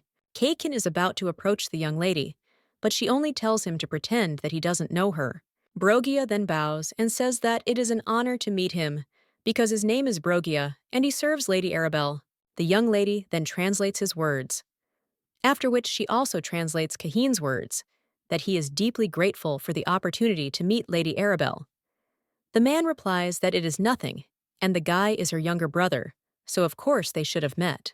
The main character thinks what he is getting at, and the man then smiles and asks if he can ask now. When the deal they had agreed on earlier is done, the main character realizes that she remembers that look, but she is almost sure that this man is trying to deceive Kahin, after which the young lady translates his words, and the young man with blonde hair says that at any time before his return to the East, even now if he wants it. The main character understands that she needs to break the deal at any cost. Then she turns to Borgia and says that the deal will be made on the day of his return to the East in the morning. The man asks if the girl could ask if it is possible to make it earlier, after which the main character agrees and turns to the guy and says that she has no idea what kind of deal they have, but they have to delay it as much as possible. The guy is a little surprised by this, and the main character tells him to shake his head when he answers, as if he were saying no, does so, and the main character turns to Borgia and says that it will be difficult. The young lady then thinks that it seems he understands what she wants to say, but the young man with blonde hair tells her to wait and tell him that the deal will be concluded as soon as possible, but on one condition. After all, he needs one day that he can spend with his sister and just the two of them. The young lady then translates this, and Borgia asks if he really wants to spend the day with the owner. He also says that he would gladly fulfill this condition if it depended only on him, but their association is soon throwing a ball. And the owner, not to mention the rest of the association members, will be extremely busy for the next 3 or 4 days. The guy says that he is spending another 2 weeks there, so there is not enough time, and he will gladly accept an invitation to his sister's ball if he is sent. The man then says that of course, and then tells them that he will send a carriage for them on the day of the ball. The main character understands that this is good, and she does not know what is on Kahin's mind, but he managed to buy some time. After which, the main character tells him to come to the bakery that she showed him tomorrow at 10 a.m., because there she will tell him about the details. After which, the guy agrees, and the young lady translates that Kahin says that he will wait.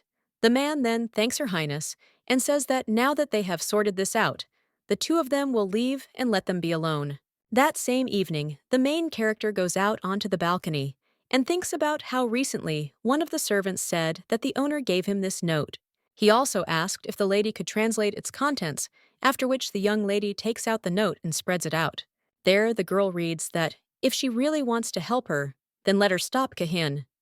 The young lady then thinks about Arbell, and she understands that she does not want to reveal the truth, fearing Kahin's reaction if he suddenly finds out, and then he too will be in danger. But the girl understands that even she could find liberation only by plunging into eternal sleep. At this time, someone turns to the young lady and asks what is on her mind today, after which the girl sees that it is a brunette. He asks if something really happened, after which the young lady replies that nothing at all and asks him to come in. But the guy says that the lady has turned pale and wonders if she is not feeling well. He also says that he doesn't feel the temperature. The young lady replies that she is not sick and everything is fine, after which he says, okay. And if the lady is okay, then that's good. But then the guy also notices the note in her hand and asks what's there. The young lady simply suggests that he sit down first, after which the guy does so. Ignette claims that someone needed her help today and asks if he remembers how she talked about the man she met on the street. The brunette asks if she means the one she helped choose a gift for. The young lady replies that yes, and his sister was in an extremely dangerous situation, so she told her that she would help her, but the lady is not even sure how she can do it. The guy then asks if she will reveal the Italian situation to you, if of course you don't mind, and maybe together they can come up with a way out of this situation. The young lady then asks if he wants to do it together, to which the guy replies that they can't turn away from a person who needs help. The main character then thanks him and claims that, at the request of her friend, she worked as a translator at a meeting with a guest from the East and will tell him directly that Lady Arbell is being watched. The trade association controller wants to use her. The brunette wonders if this is really to put pressure on a man named Kahin, and it seems to him that the problem has a rather simple solution, because they just need to convince Kahin not to fulfill his part of the deal. But the main character says that this is not all, because she wants to free Lady Arbell and get her out of that trading association. But the brunette says that she mentioned that she is the owner of a business, so it won't be easy. After all, one wrong step, and the entire association will turn against Lady Arbell. The girl replies that she understands this and the complexity of the situation like no one else. Well, she still says that she simply cannot allow her to suffer even more, and understands that she has no choice. The brunette asks what the lady is going to do, to which he replies that she only needs a couple of days, and then they could transfer the lady to the east through the Ninor water channel. The guy then asks what her plans are, to which the blonde replies that there must be a way, and she needs to find it. Tomorrow she will meet with Kahin, and they must find a solution. The Duke then states that he will go with them, and they will all meet together. The young lady understands that she certainly told him the place and time of the meeting, and, well, when he comes there the next day, he sees the guy and says that today he shines brighter than usual, after which the girl also wonders why he dressed up like that. The brunette replies that he always dresses like that, and the main character wonders if that's really true. The maid asks Her Highness if this is the man from her wedding. Ignette replies that this is true, and this guy is the attorney of the Duke of Ascalon, and his name is... But then the young lady realizes that she doesn't even know his name, and claims that she only now realized that she never asked his name. She just didn't think that they would see each other again, after which she still asked what his name was. After this, the guy thinks for a bit and then tells the girl to call him Hertz. The young lady thinks that he and the Duke have such similar names, after which she also introduces her maid and bodyguard. The brunette also greets them and says that he is pleased to meet them, and also that now they will see each other more often, so he hopes that they will get along. The main character asks if he is busy, to which he replies that he is, after which the young lady says that they have to go, but still wonders why he came if he is so busy. After that, they go into the pastry shop, and Kahin, seeing the young lady, says that she has arrived. But then he is a little surprised because he sees it next to her another guy and asks who she brought. The brunette wonders if this is how they treat people they meet for the first time, after which the guy with blonde hair asks if he really speaks his language. The Duke says that he thinks the answer is not known. The young lady also says that the brunette is right, and he should be more polite to strangers. The Duke only smiles after this, and the young lady wonders why he is grinning so much, after which she turns to him, but he only bows and says that everything is fine. The blonde guy asks Ignette who this man is, to which the girl replies that his name is Hertz, and he is her husband's attorney. The blonde guy is shocked by this and asks if she is married too, which the girl replies that yes, she has been recently. Kahin then puts his hands on his head and asks if the woman destined for him is already married. The brunette then gets angry and asks what he is talking about, to which the young lady replies that he is just joking. And also in the East, they say that if someone meets you 3 times by a lucky chance, it means that they are destined for each other by fate, and yesterday was their 3rd meeting. The Duke only snorts after this and asks if people really believe in such things. At this time, Ignette turns to Kahin and says that, in general, there is something that he should know, after which the lady claims that Arbell is being closely watched. It is Borgia whom he met yesterday and her husband Cast. She spoke with Arbell before his arrival, and she said that she needed help. She also asked to make sure that he would not fall victim to their deception. And the girl is also afraid that she is not just being followed, but also bullied. The guy immediately jumps up from the table and heads somewhere, but the main character screams where he is, to which he replies that he is going for his sister. But the brunette claims that in his place, he wouldn't do anything stupid, after which the young man with blonde hair stops and asks, "What does nonsense mean?" The Duke asks where he is going and what his plan is. After all, this girl is Cast's legal wife, so what he is about to do is considered kidnapping, and it can be assumed that even he will save, but the guy also asks if he has a place where the girl can hide. If he doesn't succeed, then he most likely won't be able to try a second time, and what's more, his sister might only suffer more from this, and the brunette asks if he knows how to deal with all this. The main character at this time only sighs and tells Kahin to calm down and sit down. After all, they gathered there to discuss the plan to save his sister. The girl also asks how it happened that she married Cast. The guy then says that where he comes from, there is no king, but there are many aristocrats who look after their provinces. She and her sister are illegitimate children of one of the noble families, and in his homeland, having illegitimate children is something incomprehensible. The man they were supposed to call father had the conscience not to throw them out of the house, but the contempt and disdain they experienced while living there made them think that it would have been better if he had known them. To top it all off, their mother fell into eternal sleep when they were still children. Baron Cast came as soon as the girl turned 19. Who was the head of the Baron Trade Association? This idiot arranged a wedding with his sister by offering a generous ransom. In exchange for exclusive rights to open his own port on the East Coast, his father, blinded by money, sold his sister to a man 26 years her senior. And only then did the boy learn why sister had obeyed and not run away before Arbell went to the Empire. His father enrolled him in a private academy, and before her marriage, he never even thought about spending money on his education. So now the guy claims that it's all his fault, and he's also to blame that his sister had to go through this, and it is her fault that she spent her entire life at the mercy of others. The main character realizes that she and Arbell have much more in common than she thought. In essence, they lived the same life. The girl also thinks that she wants to save her, and not because she wants to make her life better. Well then, the young lady thinks that maybe this bitter taste of poison will finally leave her tongue. The guy with blonde hair still says that it is his fault, and the main character just takes a handkerchief and tells him not to cry.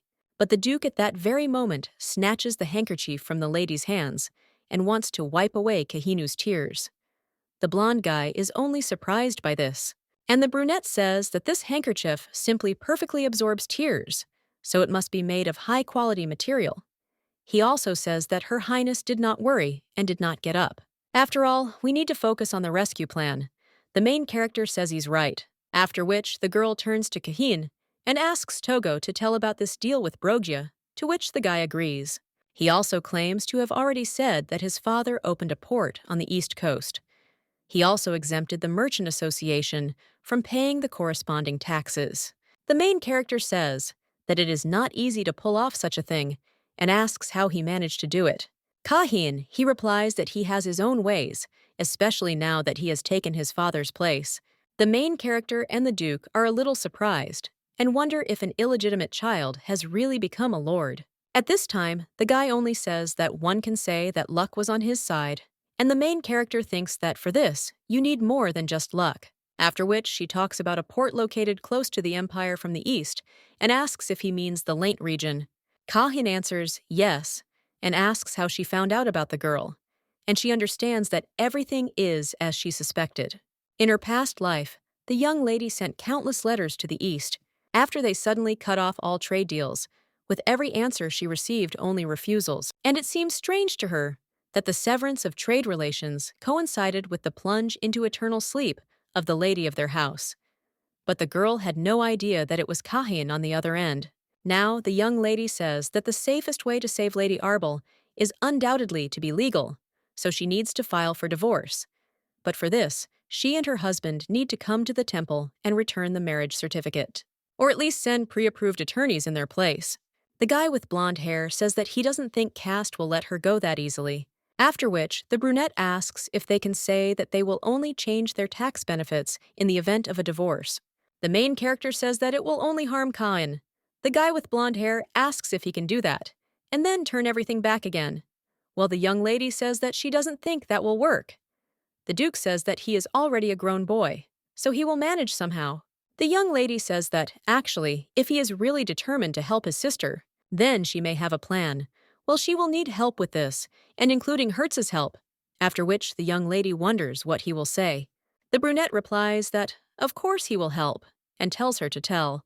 The young lady then asks if he remembers that Borgia mentioned the ball Kahin, then agrees that after it, he can spend the day alone with his sister.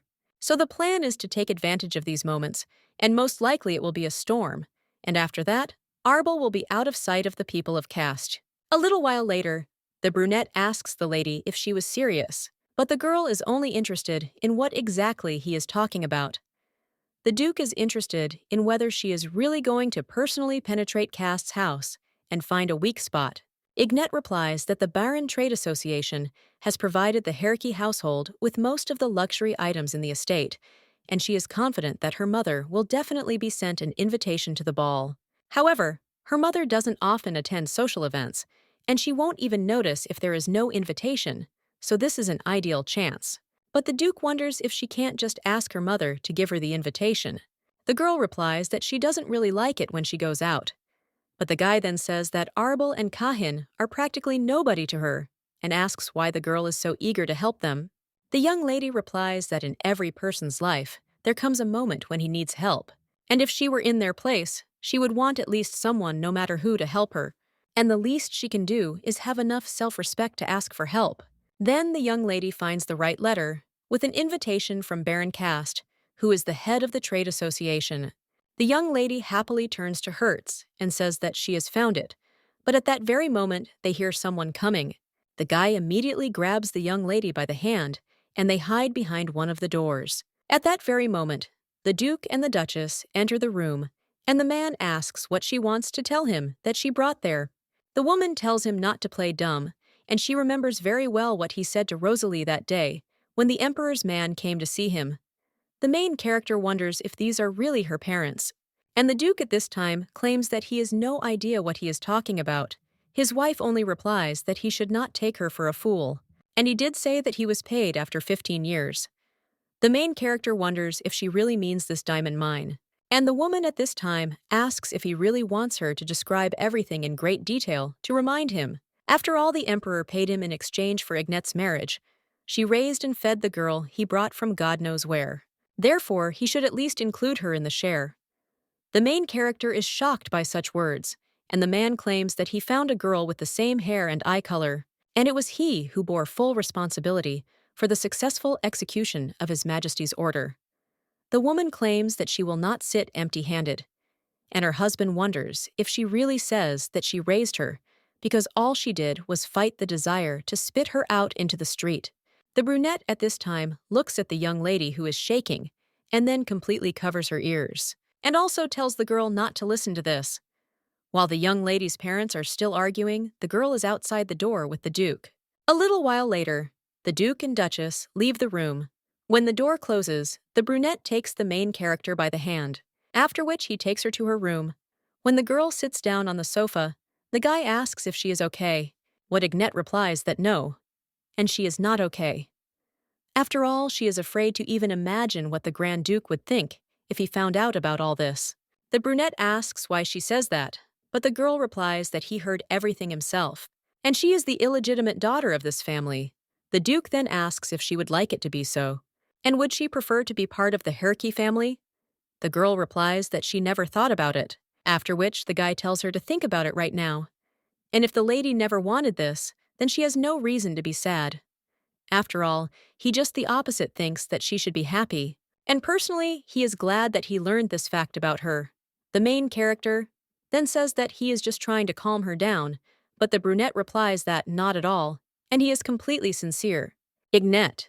He thinks that even though it may seem like there is no point, he may be right. After all, the girl always blamed herself for being unworthy of love, but the reason was only that she was not their blood daughter. The young lady realizes that it wasn't her fault. The brunette at this time tucks in a strand of her hair and claims that he would like to stay with her longer, but is afraid that it's time for him to go. And he'll be back in 2 days for the party. Ignette wonders if he'll be coming to Rivertown, to which the guy replies that of course, and also says that no matter how much she thinks about something, she may not find a better answer. So after that, she doesn't think about all this too much, and it's better to let her rest properly. A little while later, the Duke is already in the camp, and his assistant asks if he was looking for him. The brunette then turns to Kahin and says that he has an urgent task for him, after which the guy tells Kahin to make a guest list for Baran's party, which will take place in 2 days. Let him also make sure that there is no one there who could recognize him, and also let him find out when the Duke's first daughter made her debut in high society Herky. The guy with blue hair says that he understood the boss, and then goes to carry out the assignment. At this time, the sword turns to the Duke and believes that his wife is still not connected in any way with the Emperor. Heinz says that he is right, because the Duke used her on the orders of the king. Duren then asks what his plans are, and whether the brunette will tell the girl who he really is. Heinz replies that it would be worth it, because as soon as they help the brothers and sisters from the east, he will do it. The sword says that the longer the Duke delays, the more the girl may be offended by him for betraying her. Well, the brunette asks if he really thinks the girl will be upset if he finds out who he really is, after which he replies that she can file for divorce, and the Duke sighs heavily. He understands that he needs to sort out the situation as soon as possible so that he can take his wife from that almshouse. 2 days later, the young lady is already sighing from exhaustion. At this time, the maid whispers to the knight that Her Highness is somehow not in a good mood today and asks if it seems so to him. But she hasn't even eaten anything and is sitting and looking somewhere into the void, to which the knight replies that he agrees. The main character at this time understands that she hears everything, but still can't tell them anything.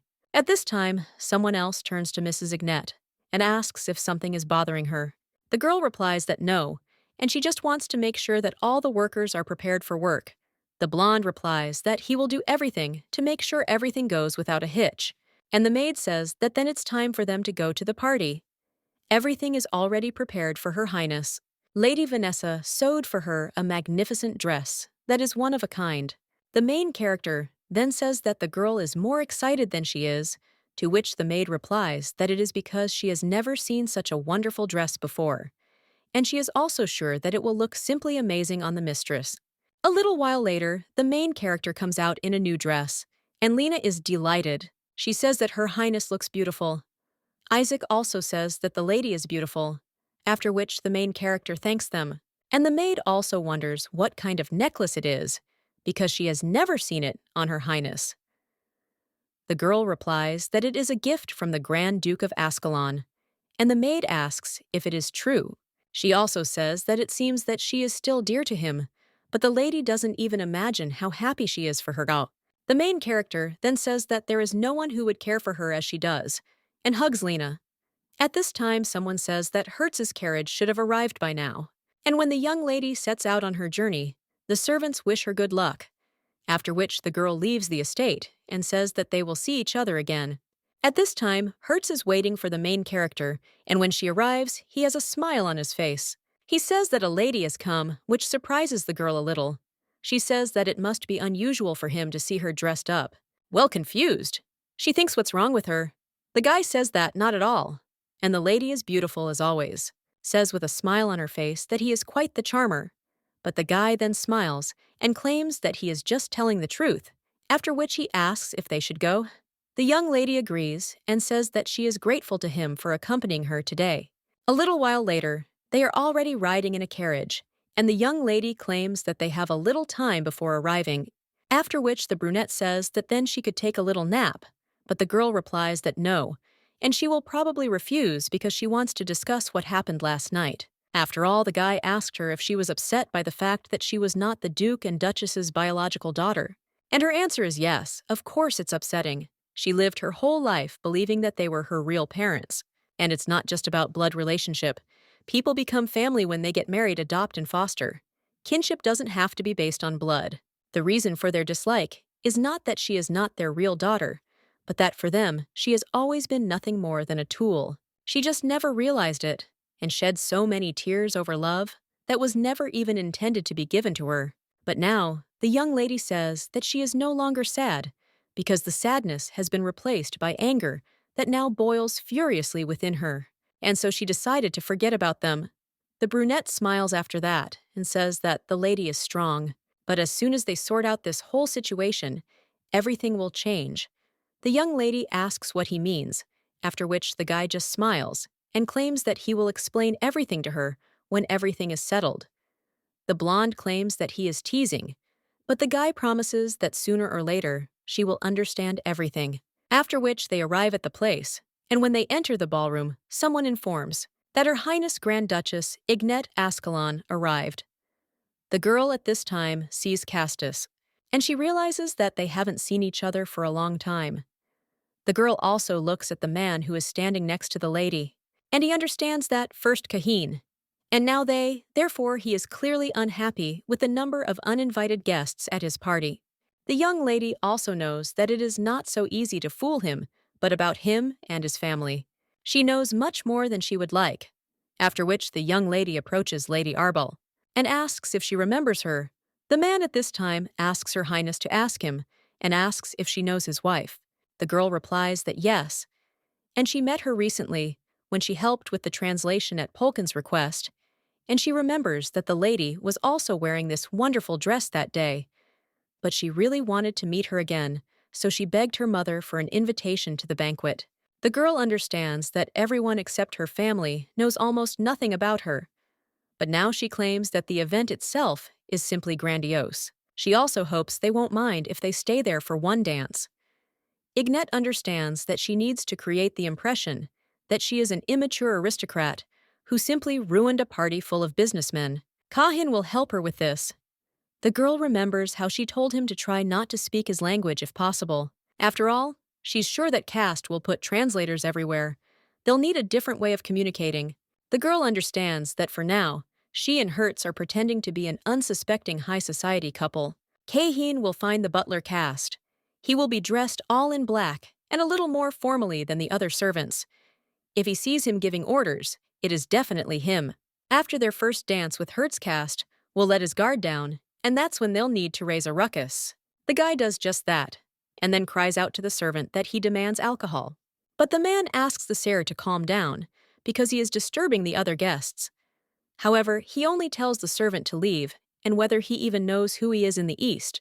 The young lady realizes that since he will be a special guest, the butler will have no choice but to intervene and deal with the situation. After which, the butler takes the guy with blonde hair away, and he only says that he would like to have such a butler. The man who is taking him away at this time asks what he is carrying, after which he allows the sir to be taken to his room.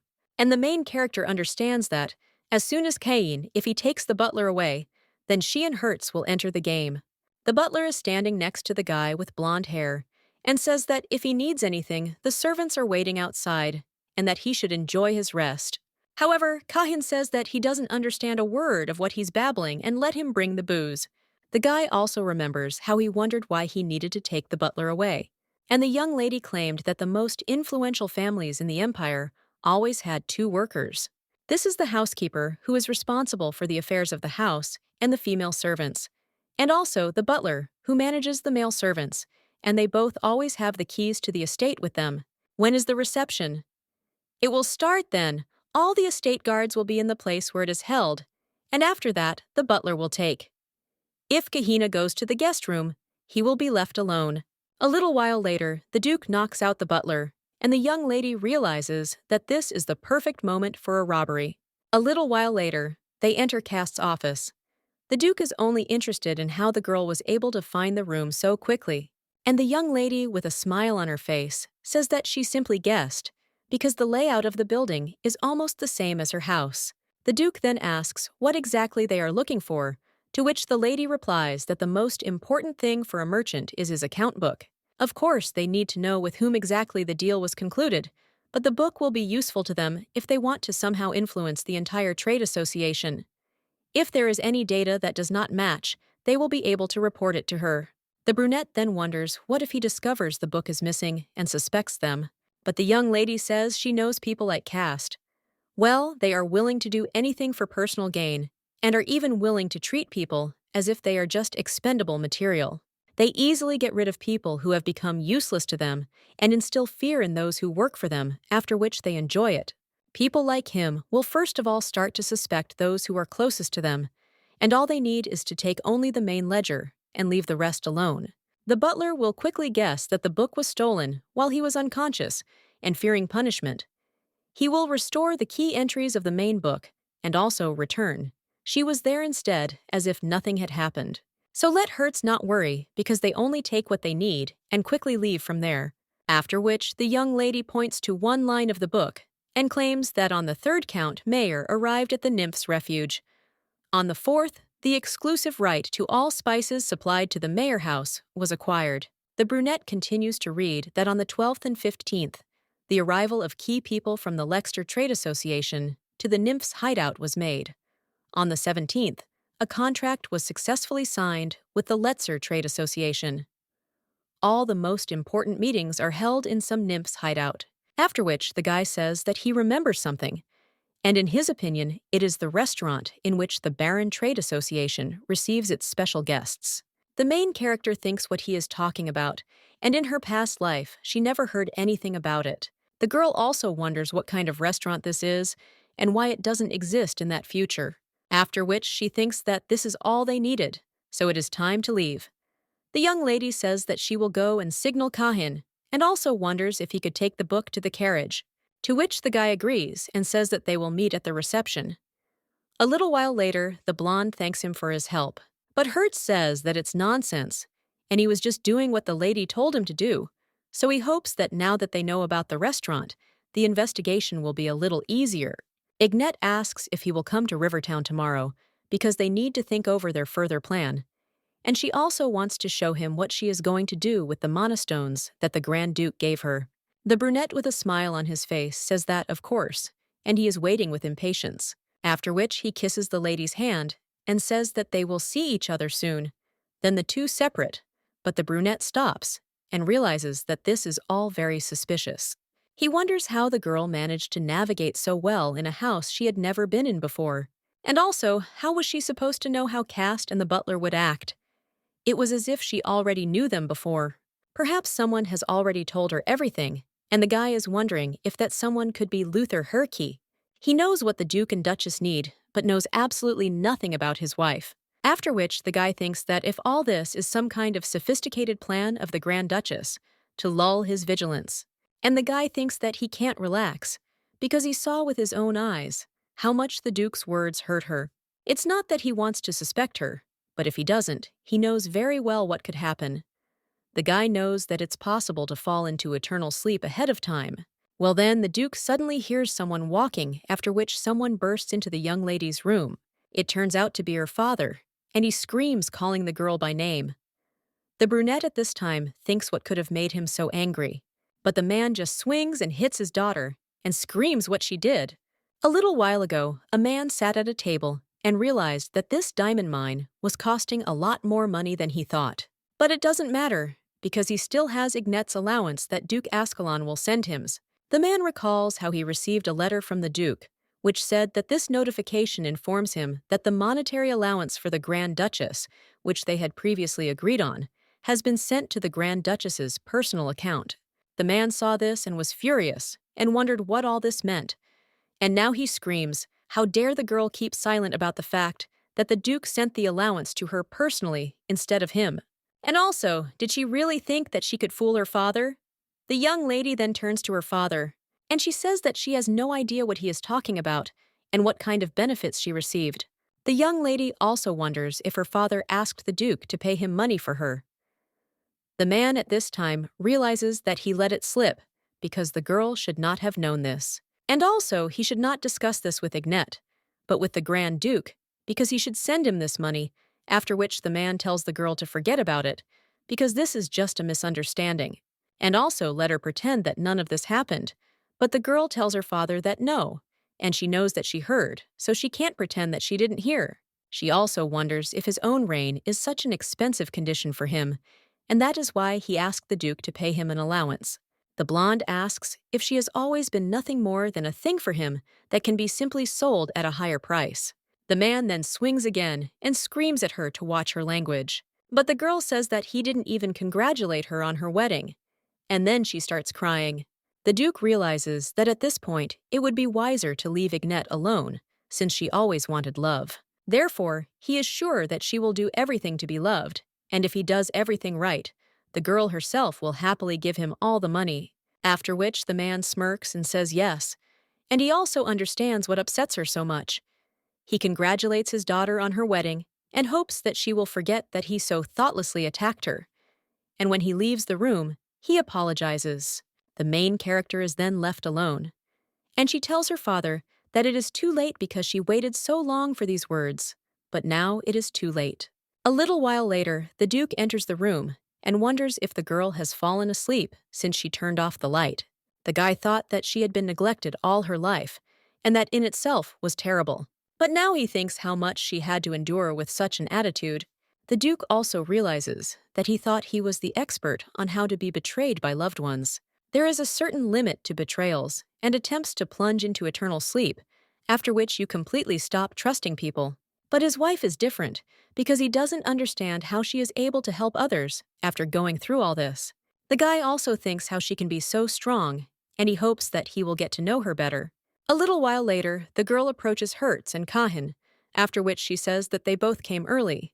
The Duke at this time looks at her smile, and then tells the lady to sit down. The main character does just that, then puts the book on the table and states that they don't have much time, so she'll get straight to the point. Ignet says that this is the ledger of the Baron Trade Association, and it contains everything they need to know about Cast's most important clients. Once they manage to sever these trade ties, he will be much more willing to accept Arbell's divorce conditions in order to restore his company's position. And they also need to take preventive measures to prevent other trade associations from helping him in the future. Are surprised by this, and the young lady with a smile on her face says that Kahin should do everything to isolate Cast from everyone whose names are in this book, whether it's paying fines or blackmail. The guy with blonde hair says okay, and he understands. He also asks how much she'll have to pay for these fines she's talking about, after which the girl says that it is possible that in total it will come out to about 8,000 gold coins. Kahin, he claims that he is of course from the nobility, but such a sum is large, to which the girl replies that there is always an option to earn money.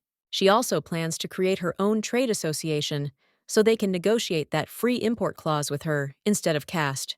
And then she will pay all the fines for him, after which the young lady hands over the contract she has drawn up, and also tells the guy not to rush, read everything and think it over properly. Everything is written there, but for all the work that will take place in the East, She plans to hire their people, so it will be beneficial for him, his people, the country. And her Kahin wonders if she really drew up the contract herself. The Duke says that he, of course, knew that she wanted to create her own association. But even so, it would be difficult to earn that much money in a couple of days. And the blonde says that's why she needs investments. The young lady takes a letter out of her bag and hands it to Hertz, and also says that his help is needed there. The girl wonders if he could convey her request for investment to the Grand Duke. The guy then asks what she will do if he does not agree, to which the girl replies that everything is fine, because they have a backup plan. But she would like to offer him first of all, because suddenly, sooner or later, he will find out about everything himself, and the girl does not want her husband to feel deprived.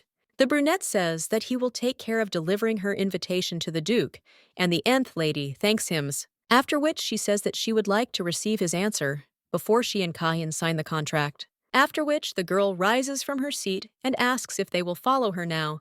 The Duke wonders where the young lady is going and asks if he remembers what she said about showing them what she was going to use the mana stones for, and also proving her worth to both of them. A little while later, the two find themselves in one of the rooms, and the Duke wonders what all this is. The girl asks if it's not obvious, because this is her clothing store. The brunette approaches one of the mannequins, and he says that it is so realistic, and the whole city will talk about the store. The girl answers that she agrees. And about the mana stones, she asks them to go there. Then they enter the room and see some kind of device. The brunette wonders what it does, but then suddenly feels that as soon as you enter this room, you immediately feel something special in the humidity temperature, and even the air itself.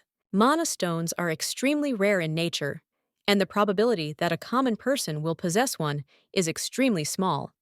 Even if the head of a country or an aristocrat does get a mana stone, they will only be able to afford to use it for military purposes.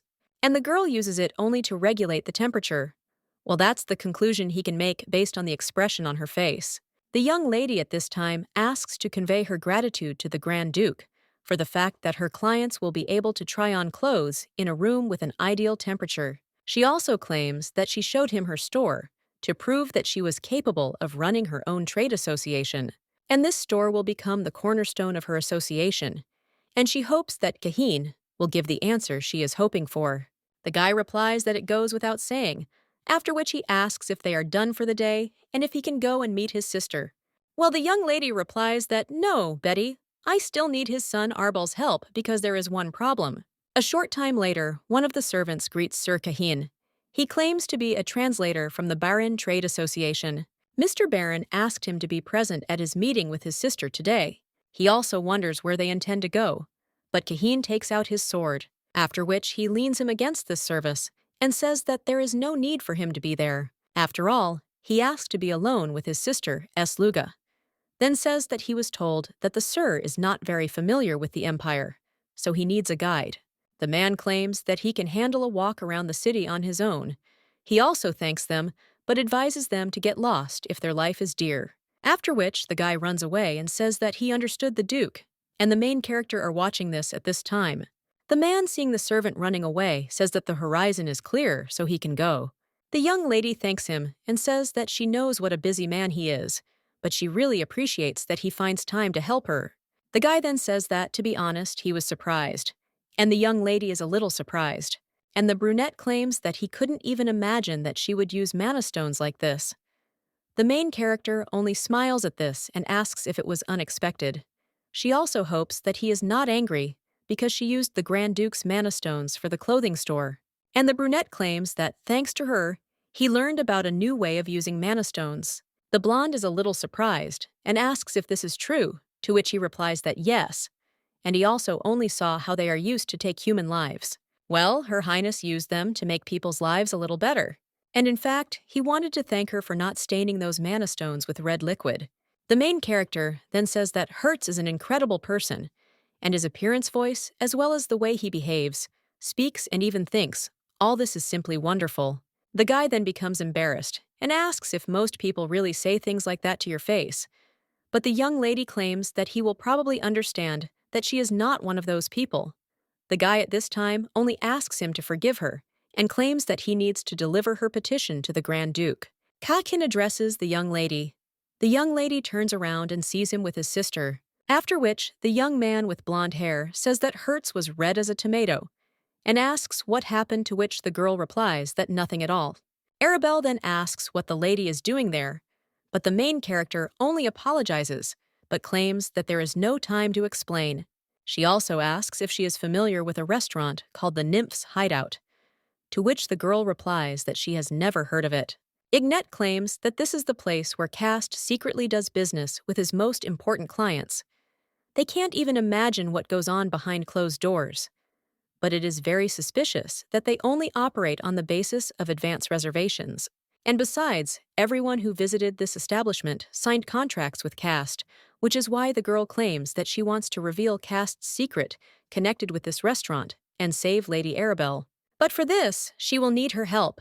The woman then asks if the girl's name is Ignat, and also whether she was at yesterday's party.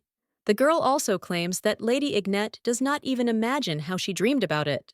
To return to Kahin after she came to the Empire, well, she knew that she wouldn't succeed, so she gave in. The guy then screams, "How could sister do that?" But she just continues her story. And she claims that when she saw the lady that day with Kahin, she realized for the first time that there was someone who wanted to help her. So she agrees and will do whatever it takes. The main character says that this is a wonderful choice, after which he suggests they leave and claims that a carriage is waiting for them.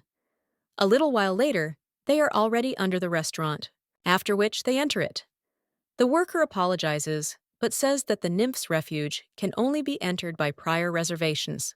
And today, they are not expecting guests, so the guy asks if they could leave the building. But the main character is only interested in whether the restaurant owner also needs to book a visit. And the owner of the trade association came to see her establishment. The guy then asks in surprise if she is really the owner and mistress. But then he sees the ring and realizes that it is the signet ring of the Baron family, and he thinks that he really heard that the owner is from the East, after which he immediately bows and cries out, asking to accept his sincere apologies. He also wonders if this girl is really alone, and also says that if she had notified him in advance, he would have undoubtedly provided her with better conditions. The main character says that everything is fine because they were nearby, and Lady Arbell expressed a desire to inspect the restaurant. Lord Cast certainly values his wife very much, but she cannot stay away from the family business affairs as the owner, and she also feels responsible. The guy then says that it is clear, but nevertheless claims that he hopes ma'am understands that some difficulties may arise with strangers. The main character then asks with a smile on her face if he doesn't understand, because this young man next to the lady is her bodyguard, whom she brought with her from the East. She in turn is her personal servant, and Lord Cast personally chose her to help the lady with the super sane. So they are not strangers after all, who is who, but they are definitely part of a trade association, after which the girl asks if he is ready for the consequences of his refusal, after which the guy says that the meme is right, and it is his mistake. He also asks them to move on, and the main character understands that so far, everything is exactly as she expected. Arbell looks like exactly, which means she really was kept locked up all this time, was mocking her in every possible way, skillfully disguising it as help. This friend didn't even bat an eye when 2 women and a foreigner entered.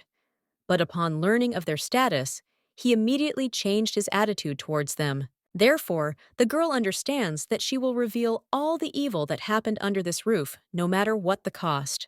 A little while later, the guy shows the kitchen and claims that, as he mentioned earlier, there were no visits planned for today, so he is afraid that he is the only worker there. But they always strive to ensure that their guests are served to the highest standard in a safe environment. After which, he hears Arbell say something in a foreign language. Their main character answers her. The guy wonders if something is wrong, and the main character asks if he is testing the mistress. The young man is surprised by this. Ignat says that she can't believe that he saw the ring and still dares to doubt. But otherwise, he wouldn't have shown them the empty kitchen, because he himself realizes that they didn't come there for that, to which the guys answer, that of course not. And he was just about to show them the goods. It also seemed to him that the lady would be interested in all the details of the restaurant, so he decided to show her the kitchen. The girl understands that everything is as she thought, and the guy at this time asks to follow him. In her past life when she worked for Cast, Any drop in income led to punishment. And it was corporal punishment, and once the man locked her up for 3 days without food or water, and even too often this happened, that she had no choice but to get involved in their dirty, immoral affairs just to survive. So the young lady thought that whatever she saw there today, she would not be surprised. The guy at this time claims that all the goods are stored there to avoid any damage, after which he opens the door to the room and asks what the young lady thinks, because the goods are stored there in impeccable conditions. The main character at this time looks at the people in the cages and thinks what he is talking about, because there are young girls sitting there practically without clothes. And the young lady wonders if this is the so-called entertainment here, Arbell. After that, he immediately enters somewhere. The girl is surprised after this and looks at the worker who begins to suspect something, after which she screams from there that the conditions are simply terrible, and they wonder if this is really not called safe conditions. But they should be ashamed to show this disgrace, Mrs. Thing. What if they caught some kind of infection from these girls? The worker replies that he asks for forgiveness, and the girl goes after Arbell and screams that, if by their next visit the conditions become better, then let them be sure that Lord Keast will get up about everything, to which the guy replies that he understood. And the main character moves on. When she goes outside, she sees Arbell.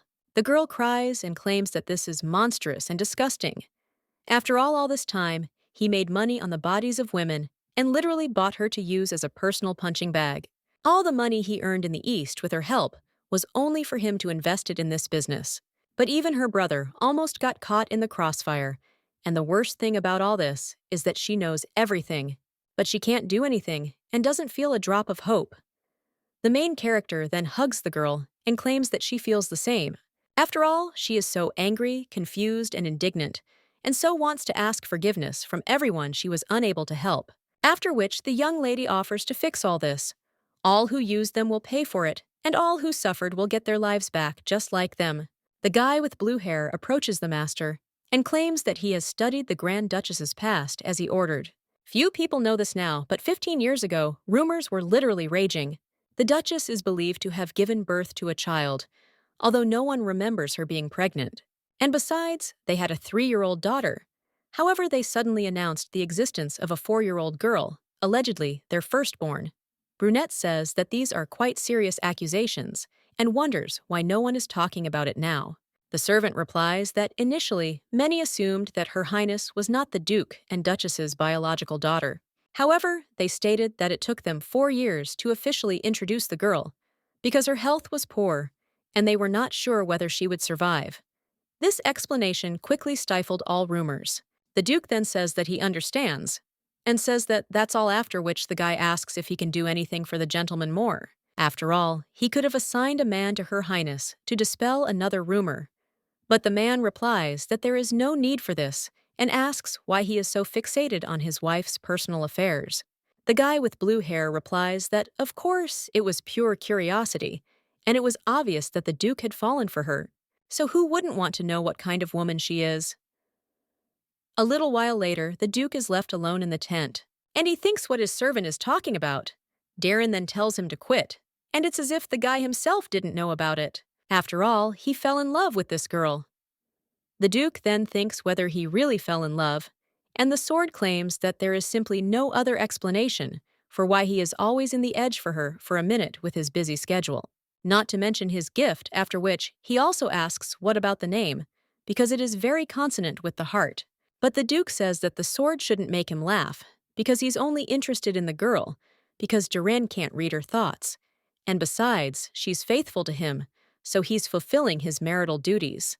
The guy understands that he has to do this, and is even obliged to, because he has had enough of unrequited love, and it will be better for both of them until he can break the bonds that bind them. After all, he can't afford to love.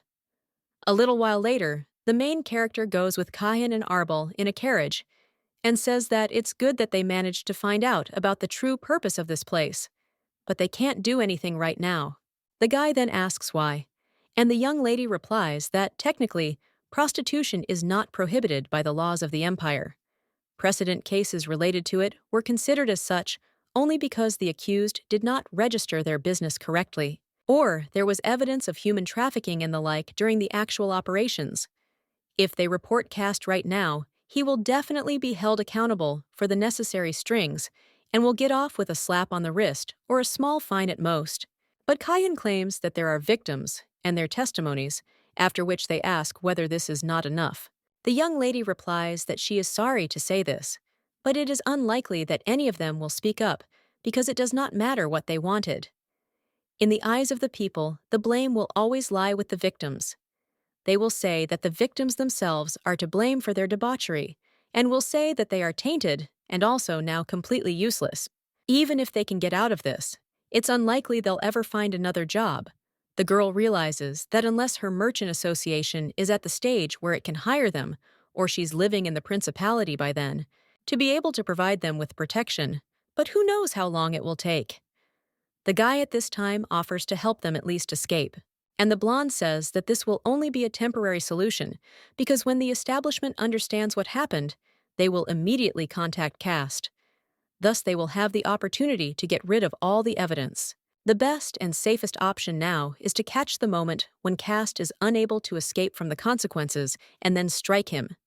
At this point, they should tie Cast's hands and feet.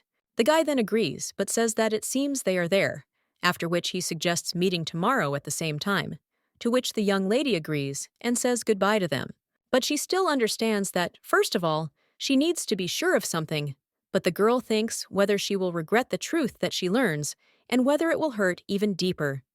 The girl understands that she is afraid, but it is impossible to avoid her any longer. A little while later, the girl goes somewhere, but at that very moment, someone turns to her and asks where she is going at such a late hour. It turns out to be a knight, and the young lady first looks at him in confusion, but then claims that she needs to go somewhere. The guy claims that in this case he will bring Lena, but the young lady screams that it is impossible, after which Girk claims that it is too dangerous to walk alone, after which the main character says that Sir Girk should show her. She also thinks that Lena shouldn't be taken along because it hurts her. The guy then says that he understands, and the main character thinks that the maid fell into eternal sleep because of her, so she doesn't want her to get hurt again. At this time, Isaac is giving orders in the trading house. He tells the workers what to do, but at that moment, he sees Her Highness. After which the main character says that he is early. The guy replies that, of course, because the opening of the store is just around the corner, and he is interested in how he can help Her Highness.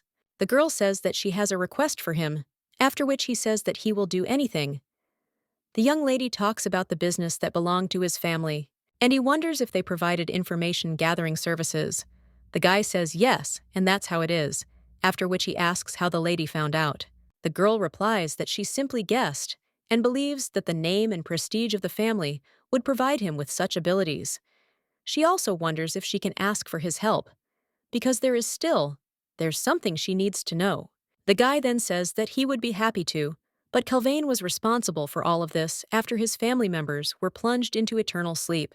He felt guilty for falling into the trap of those who sold him false information, and quickly resigned. The young lady says that it doesn't matter, and they should try something. The guy then says that, if that's her wish, he'll tell her where he is now. The man is washing the floors at this time, after which he hears someone knocking on the door. He opens it and sees the main character there. The girl asks if he is Calvain, and she thinks that Isaac told him about her. The man is only surprised by this, and then bows and asks for forgiveness for not coming to her and greeting her personally. He also thanks Her Highness for helping Isaac get back on his feet by offering him a job. The girl then leans over to the man and asks him to get up since she came to ask him for help. Calvain asks if she really needs help, to which the girl replies yes, after which she claims that she wants him to find her biological parents. The Duke at this time greets his dear son and spreads his arms for an embrace, but the guy just passes by him, after which the man asks if he will really fall into eternal sleep if he shows at least once how much he loves his old man. The young man replies that no, and that will not happen, because he simply finds strange his impulse to hug his now grown-up son every time they meet. The man then sits down at the table and wonders if it is now unacceptable to show affection for his son, but the boy claims that he sometimes goes too far. The man just snorts and claims that he will tell him something, after which he claims that when a parent doesn't love their child enough, that's a problem, but not for any child too much, "Love hasn't hurt yet." The guy then thinks about these words. And he realizes that he should have guessed the very minute he saw the Duchess's behavior on her wedding day. Then maybe he wouldn't have pretended to be proven for so long. After which the young man turns to his father and claims that he would like to talk to him about the Grand Duchess. The man asks why he needs this, and the scoundrel Luther seems not to be planning to send her out of his estate. The guy then only wonders if his father has read his letters again, to which he only turns away. And the Duke tells his father that he regularly sends Kahin there and is often there himself, so it seemed to him that they had already discussed this. The man at this time only smiles and offers him to eat, because it is his favorite food. And the guy only asks if he answered the Duke's letter. The guy's father says that he could and would have answered if they were talking about divorce, but he asked for money, so why should he answer that? And if this man is so greedy, then he is already afraid to imagine what his daughter is like. Well, the guy claims that she is his opposite, after which the man wonders if Heinz has ever met her. To which the guy replies that yes, that's how it happened. He's going to bring her back from there, somehow, even despite her father's demands, and let him not judge the girl, even without meeting her in person, because she will refute all her fears. He's absolutely sure of that. Heinz also says that even though the emperor arranged this wedding, it doesn't change the fact that she is now officially Ascalon, and they can't leave her there forever. The man says his son is right, but then tries to add something else. The guy just points to one of the dishes and says that it is one of his favorites, so he asks his father. The man is surprised by this, after which everyone says that he thought he would not live to see this day. The main character at this time says that she wants to know who her biological parents are, and if they live where they live, and also how she ended up under the wing of the Herky family, so let them find out as much as they can. The man then asks Her Highness to let him clarify something, since he retired many years ago. The girl says that yes, Isaac told her about it, after which the man says that she now knows that what happened was due to his incompetence, and he has no right to accept her request, and with all due respect does not want to fulfill it either. But the girl wonders if he doesn't want it, even if she says that the reward is the collapse of the Baron Trade Association. She also tells him to accept the request, because at least he can take revenge on them. The girl also says that she has information that can destroy Casta Baron, who is the leader of the Baron Trade Association. On her side is his wife and her testimony, after which the young lady states that she can give him her word to the Grand Duchess, after which she gives her word that Cast Baron and the Baron Trade Association will get what they deserve for the fall of their home, which they reached illegally. The girl also says that if he still does not believe her, he can start an investigation after he receives his reward. However, she hopes that he will take into account the fact that Isaac, who lost his entire family, the child did not give up hope and stands firmly on his feet, after which she also asks how long he's going to stand on his knees. The man then stands up and states that he accepts her request.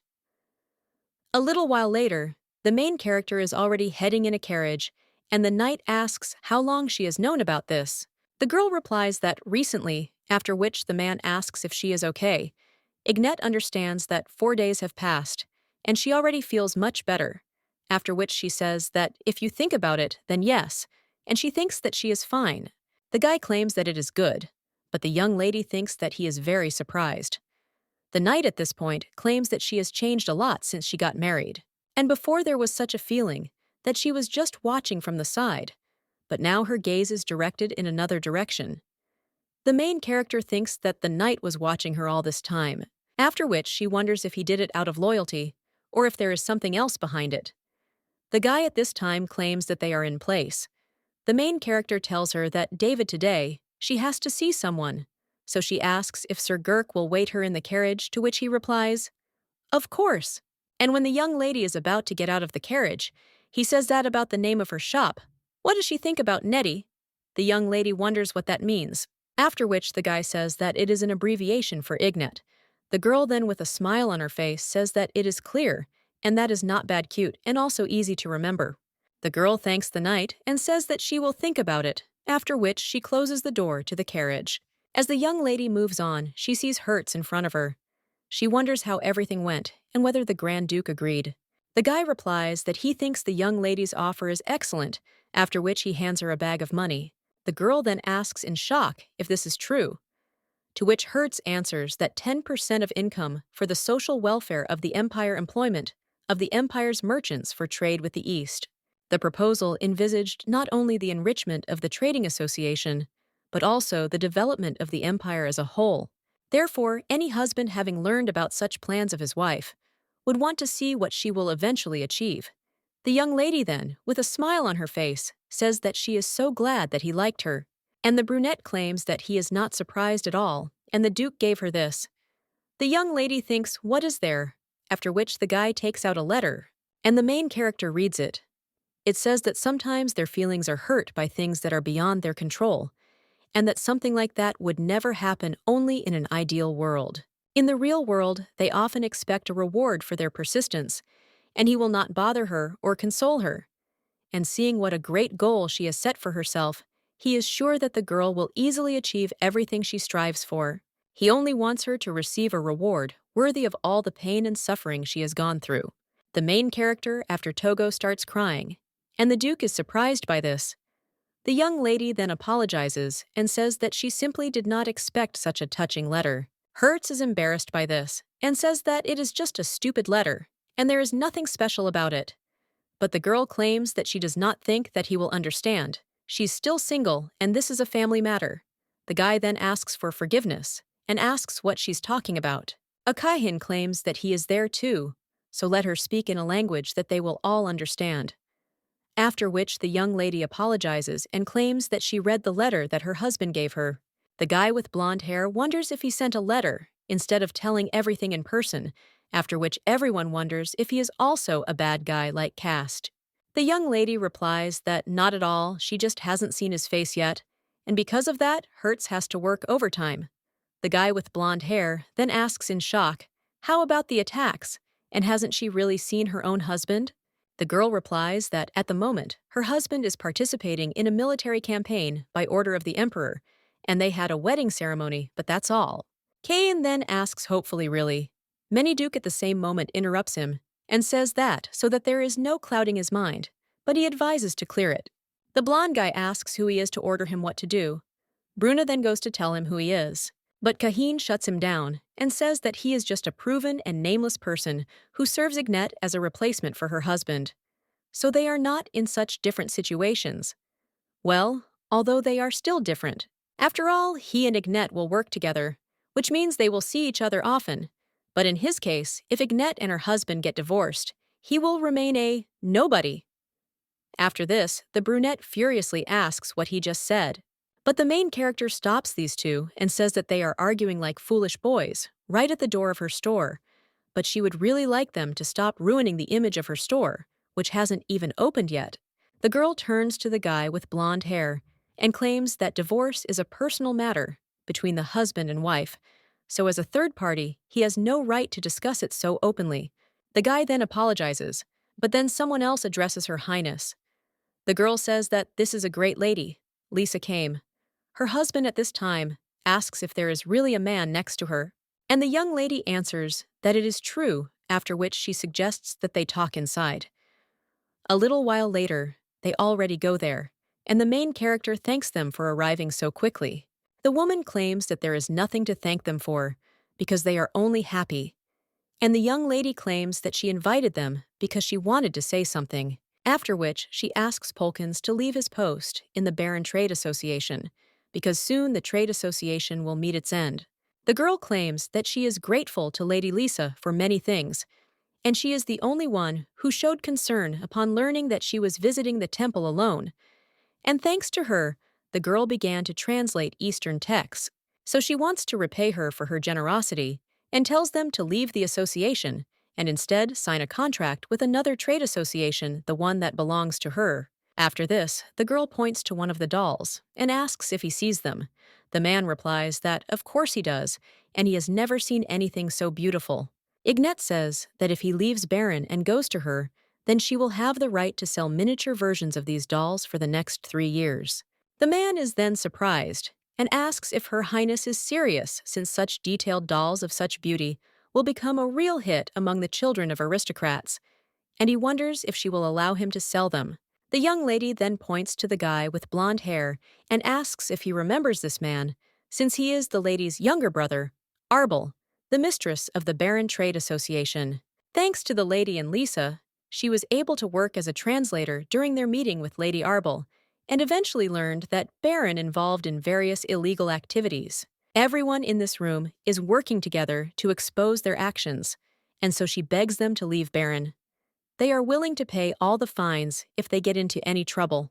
The man then tells Her Highness that there is no need, because the Trade Association has always sought to achieve monopoly status by acquiring small businesses, which has led to irreparable damage to any competition. There have always been rumors surrounding the association that it resorted to immoral methods to achieve its goals, but he knew how hard it would be to make a living if he left the association, so he decided not to believe the rumors. But if the owner's brother interfered, then he could no longer turn a blind eye to everything. And in fact, he is glad that everything turned out exactly this way, and will trust the lady and also leave the trade association without regrets and pay all the fines himself. The main character is a little surprised and realizes that she included Polkins's sanctions in her expenses, but if he pays them himself, it means that she has a little extra money and she can use it for their next step. After which, the young lady with a smile on her face says that it is wonderful, and also asks to take the signed documents to the second floor. Lady Lisa also thanks Her Highness. And the main character then turns to Kahin and asks if he is ready for the next step. Brene then asks if the lady is really going to leave with him, to which the girl replies that, of course, Hertz knows that Kahin cannot independently conduct a conversation with people, and he needs a translator, after which the brunette says that in that case he will go, and the main character asks if he is really going to go. The girl also understands that she would be grateful, but is this a good idea, and will they get along? After which, they enter the room to sign the contract, and the guy with blonde hair screams for him to sign this document immediately. The brunette only translates this with a smile on his face. His interlocutor at this time says that he is the brother-in-law of the Baron Trade Association, so how can he behave like this? But when he picks up the contract and reads it, he is surprised and cries out that this is a form of consent to cancel the contract, and he cannot sign it. After which, the guy also screams whether they even realize the price he will have to pay. But Kahin claims that if he doesn't want to lose 2 limbs, he will sign this contract immediately.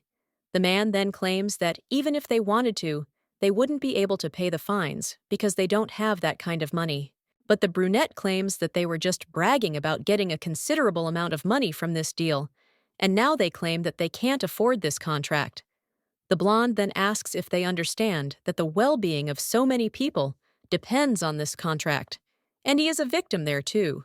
They suggested her services, and he agreed, but these people used this against him, accusing him of using the services of a kidnapped woman. He claims that these people said that they would report him to the police, and if he did not sign the contract, they would set him up. The guy with blonde hair at this time says that this guy is the same scum as the others. The Duke at this time says that Kahin is so quiet, and this is not like him. But then the sword says that the Duke should help this guy, because his mind is clouded by rage from thoughts of what his sister had to go through. He tries his best to hold back, after which the sword also quotes the guy's thoughts on whether this devil touched his sister, and whether it will affect his sister if they continue to dig under him. The sword says that this guy is terrified, and the Duke thinks why they are dragging themselves along with this. After which he says that it is enough, and let him sign the document right now, because they will lend him money if he really needs it. But of course he will have to return them with interest.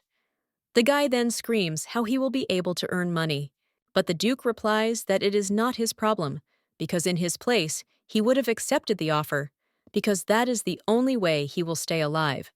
The guy then asks what this means, and the Duke claims that he will reveal a little secret to him, and soon Cast will be called to court, and everyone who is somehow connected with him will face punishment, including him, of course. So if the guy wants to have even the slightest chance of getting his sentence reduced, he needs to immediately cut all ties with the association, get up from the witness stand, and try to pretend that he regrets what he did.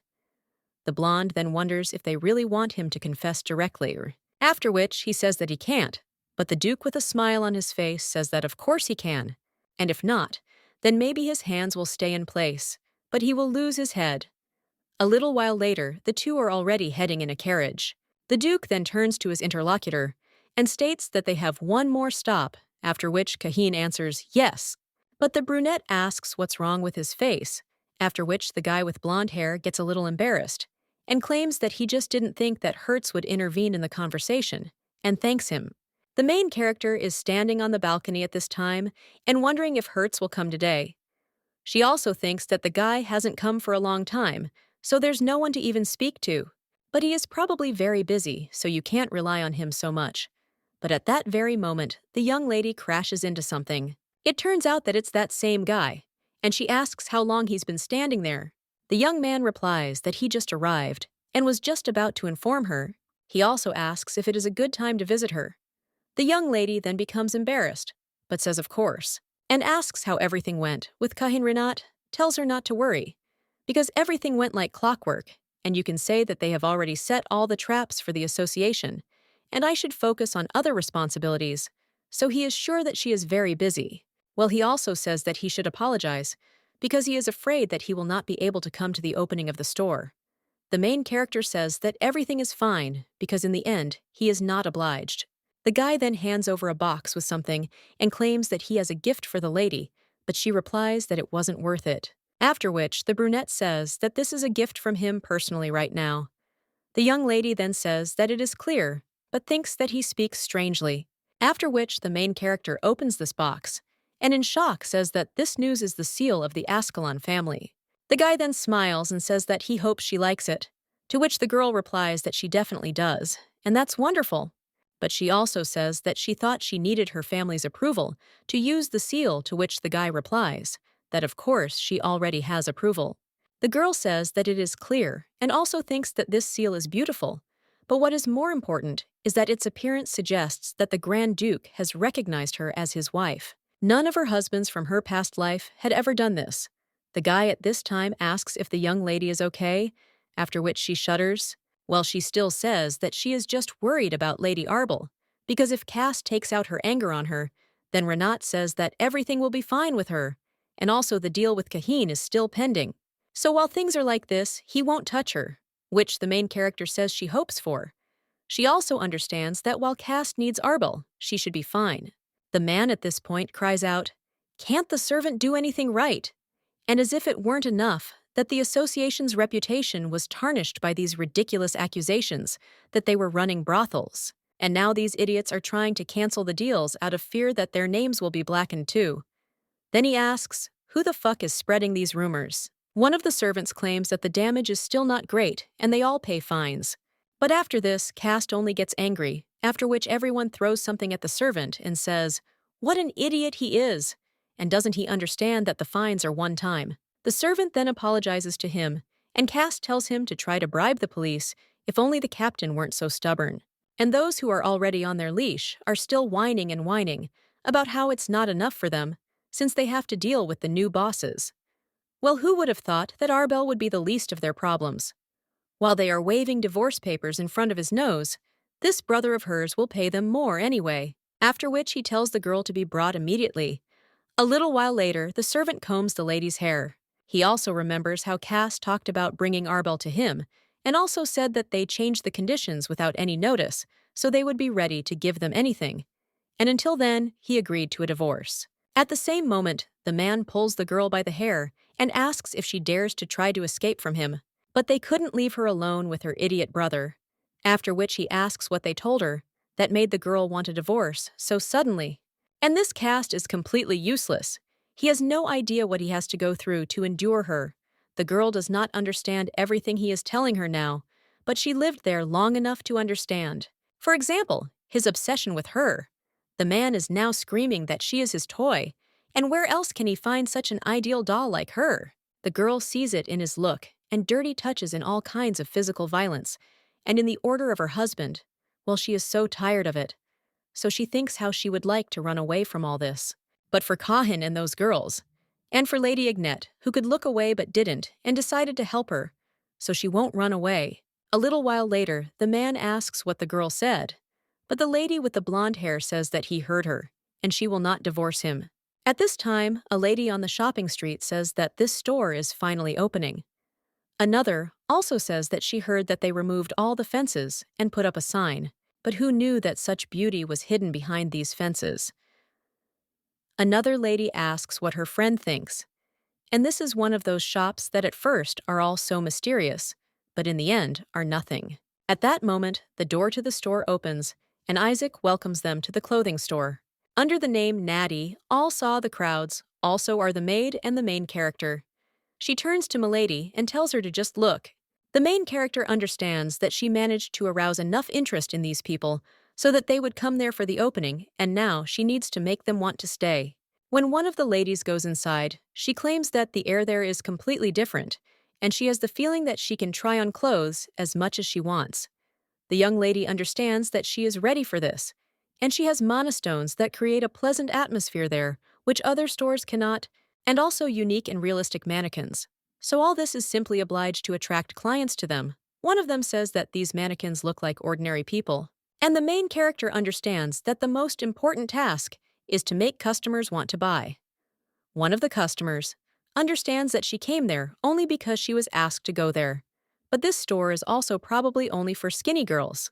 The main character understands that it is important for mannequins to attract attention with their beauty, but it is equally important to provide a wide selection so that customers can easily and confidently choose the dress that suits them. After which, the girl asks if she can try on this dress, to which one of the workers says, of course, Ignette understands that she wants to help everyone find their beauty, regardless of weight or age. One of the ladies also says that her daughter liked this mannequin and is wondering if it is possible to buy a similar doll.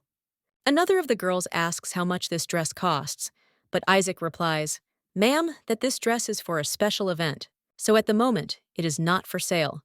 For the next 3 days, when she buys a dress in their store, she will receive lottery tickets for each dress, which will give her the opportunity to buy this dress. You will need to write your name on the ticket and place it in the box by the front door, after which in 4 days the name of the lucky lady who will be able to buy this dress will be announced." The main character thinks, shouldn't they give this dress away instead of forcing the client to pay for it? And a simple store appealing to the masses would probably do the same, but she was dealing with high society. No matter how beautiful the clothes are, the moment they are given away for free, they lose their value. The guy at this time claims that there are no restrictions on lottery tickets with their name, and the higher the price, the more exclusive the product. After which, the ladies immediately start asking about prices and how many tickets this or that dress will give them. The main character observing this understands that the sooner her store will be recognized as worthy of attention. The lady with red hair at this time says that these dresses are magnificent, and she will throw in all 5 tickets. The main character understands that this is her sister, and she should have guessed that the girl would show up there too. After which she turns to her maid and offers to go. She also understands that she has made sure that the opening was a success. But when the young lady leaves the store, he sees a worried Kahin there. The guy apologizes for coming without warning and claims that he didn't know who to turn to for help. A little while later, they are heading in a carriage, and the young lady remembers telling him that everything is fine, so let him breathe and tell her everything. The guy then claimed that he was heading to a business meeting with Cast scheduled for today, but he only told him that there would be no divorce. He also didn't let him see his sister and literally kicked him out, so he doesn't know what to do if something happened to Arbell. The girl understands that this is a variable that they were not prepared for. She thought that Cast would feel cornered and accept Kahin's offer. But if his plan was to blackmail him into giving her a bigger advantage in exchange for a divorce, he wouldn't have thrown Kahin out. That's why the main character thinks, is it really with Arbell? Something happened, and is this really the same as in her past life? After which the main character feels very bad, and the maid in shock turns to her, asking if she is okay. The girl replies that yes, and everything is fine because it is all stress. The young lady thinks that everything is fine because she is the Grand Duchess of Ascalon and Cast will not touch her. Arbell is okay. The girl also remembers how the brunette said that he was afraid he would not be able to come to the opening of the store, but he had a gift for her. Now she wonders if he is busy hurts and what he does. The guy is in front of the emperor at this time, and he bows and also claims that he has come to ask for an audience with His Majesty King Alekasar, the blazing sun of their empire. His Majesty then says that they have not seen each other for a long time, In the empire and in the principality, there has long been one tradition. After the heir turns 7 years old, he is sent to the capital until he comes of age. The father always insisted that the boy not reveal his abilities to the emperor, but it was not the emperor he should be wary of. The crown prince, who was 19 years old at the time. Now the blonde just tells the guy to come over after, which he does, so His Majesty asks if they will not cross the line, to which the Duke replies that of course they will. The blonde also tells the guy to inform him of the progress in the Black Forest, and whether he knows that in his place with his magic, he would have finished everything a long time ago. Therefore, he wonders why there is still no progress with him, who is a master of the sword. The brunette then sincerely asks for his forgiveness for not living up to expectations. But he assures him that he works hard day and night, but there are too many monsters. The emperor says that it is sad, after which he asks if he is sure that this is the reason, and not that there are only lazy people around him who do not observe subordination. The Duke answers His Majesty that not at all, and the blonde says that he is glad to hear it, but still he gave him permission to get rid of everyone who is dragging them down, and anyone can be replaced, after which he says that he is just joking, but then says that he heard that the Duke sent an attorney to his wedding. Unit replies that, yes, and he was too busy with the process, so he couldn't come in person. But the emperor asks if that's really the case, and also whether it had anything to do with the fact that he wanted nothing to do with the marriage that he had arranged for him. The Duke answers His Majesty that of course not, and he would not dare, after which the emperor tells him to prove it. The brunette asks what His Majesty wants him to do, but he says that he believes their children will serve as the best proof. Let them have a child and send him to the palace, and he will raise him with the same care and love with which he raised him. After which the blonde laughs and says that it's just a pity that children don't appear in one day, after which he asks what he should do with the Duke in the meantime. Then he comes up with something and claims that he will throw a party in their unit and hopes that they will show up there to hold hands. The brunette says that he cannot express his gratitude in words, but the emperor says that, as befits him, he will present him with a portal so that he can return home. A little while later, the Duke finds himself in his room, and Duren says that he would say the conversation went relatively well. The brunette claims that at least this time no one fell into eternal sleep. He also understands that it is worth clarifying one thing, and at that time, he did not hold a grudge against him. The emperor treated him the way children treat animals, and the boy remembers how the prince treated him, after which he asked why he was not moving. But when the guy wanted to get up, His Highness said that he was still alive. And also, it is surprising, the prince had a naive and inquisitive mind, and of course it is this that made the situation worse. Now the Duke says they need to get back as soon as possible, and Arbell says they're now publicly declaring that they missed the girl. The Duke is only interested in what Duren is talking about, claims that he can ask him the same thing, and that means he needs to return as soon as possible. The sword says that the word return implies returning home to where he belongs, but the boy replies that he didn't mean that. After which he claims that this woman does not know how to sit still in one place, and he feels uneasy, thinking about what else she can do if he leaves her alone. At this time, Duren is thinking when the guy will finally confess, after which he also tells him to be careful, because even far from Nienor, he can be recognized, to which the guy replies that he knows. And the sword says that it seems that the young lady's shop is a success, and everyone looks happy. The brunette says that, yes, and he guessed witut Darren's sayings. But he still wonders where the lady herself is. The main character is at the Casta estate at this time. The man claims that he cannot believe that they have not seen each other since the party with Her Highness, after which he asks if she really wanted to see him. The girl replies that she did and that she was glad to meet him. The man only asks if she didn't like the cookies they served her. Ignette replies that not at all, because she was simply enchanted by the decor of their home and completely forgot herself.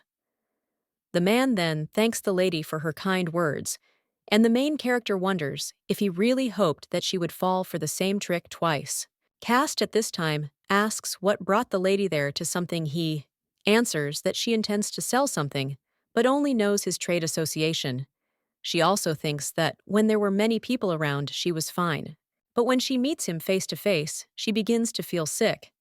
The man at this time says that it is clear, and in this case, she made an excellent decision, because he dares to say that his trade association is the best in the empire. At this time, the girl begins to hear servants running away from him and feels a red liquid on her tongue and also cannot breathe. At this time, Cast asks what she wants to sell, and the girl understands that his terrifying smile is clouding her vision, and this is the last thing she saw before falling into eternal sleep. Well now, at least she has someone who will protect her. After which, the main character turns to the maid and tells her to show him, after which the maid opens the box. And the man sees a doll there, but the main character takes it out of the box and then begins to move her limbs and claims that this is not just a doll, because she can move each of her limbs just like a person. The man then states that he admits that it is beautiful, but the quality is inferior to other products that his association sells. And he doesn't want to offend Her Highness, but dolls are usually perceived as nothing more than children's toys. The main character asks if this is true, but she also understands that this guy is lying because it is written on his face that he wants to beat more out of her. After which, the young lady says that in that case, she apologizes for wasting his time for a third-rate product and also hopes that she can find another trade association. The man then tells her to wait because he hasn't spoken yet, and he was going to say that his association can even make a valuable and desirable product out of a child's toy.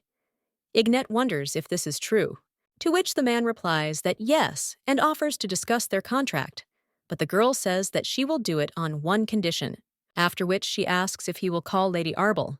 The girl thinks how he can do that, after which she says that she came there because she wanted to do business with her. She also thinks that if the man is really such a savvy businessman as he thinks he is, he will cancel their deal. The main character then says that the beautiful long flowing curls and piercing eyes of the lady, and also how elegantly she holds herself, suits her perfectly. So when she saw her at the party, she was simply shocked. The man says that it is true, and his wife is quite beautiful. And the young lady claims that ever since then, she has been trying to find a way to meet her again. And when she saw these dolls, she came up with the idea of working with her as a business partner. After which the man smiles and says that he understands. But unfortunately, at the moment, his wife is not feeling well and is receiving the necessary help. He also wonders why the lady doesn't tell him everything, and then he will pass it on to his wife. The young lady realizes that he made up this excuse because he doesn't want the girl to interact with anyone, or because she is not there right now. After which she understands what she needs to know, but still claims that since she can't talk to the lady, then perhaps she'll go. But the man just screams at her to wait, after which he says he will send her the thing as soon as she returns, and asks if the lady agrees. He also offers her to sit down and discuss the details. The main character asks if he promises to, which the man replies that of course, because he is a simple merchant, and would not dare to lie to the Grand Duchess. The girl says that it is good, and in that case they can discuss the details, to which the man thanks her, and also tells her to tell him about the planned number of dolls produced and the price. Ignat. She replies that she hasn't decided yet, and the man asks for forgiveness, asking what she's talking about. But the lady claims that she does not produce these dolls because they were given to her as a gift, and it seemed to her that they had potential, so she brought them with her. She fulfilled her part of the deal and told him everything she knew, so he deserves it too. After which, the main character tells her maid that they will go. The girl understands that she needs to hurry, because thanks to his hope to get information about the dolls, she learned two things. The first thing is that Arbell is not in the estate now, and if she were the girl, is sure that the man would do everything to bring hurry. The second thing is that it is obvious that Cast feels cornered, and the last thing he ever wanted was to bend the knee to someone weaker than him, and yet he showed his desperation to her, that is a young girl. In that case, why would he refuse the opportunity to extract more money from Kahin? This can only mean that Arbell's departure was not Cast's decision, which means that Arbell did something. And if so, then why is he so sure that he will get the girl back? The young lady also understands that she has a feeling that the girl is somewhere nearby, and he can easily return her. And this in turn means that Arbell did something that he absolutely does not approve of, and as punishment, he sent her away somewhere, to a place that serves as a kind of prison, and over which he has complete power. After which, the main character remembers that very restaurant, and understands that the girl must be there. But she still thinks that this is not good, and that they need to speed up the implementation of their plans, The blonde guy asks a little while later if the lady really thinks he is not capable of doing this. The girl tells him to remember their goal because they must check the goods that the Baron Trade Association sent to the palace. While the girl was in the estate, the Sherzog grabbed the guy by the clothes and cried out, "Did he really let the girl go alone?" He swears that he wanted to go with her, but the young lady said that it might look suspicious and strictly forbade her. At that very moment, the main character turned to Hertz, and at that very moment he cried out to her.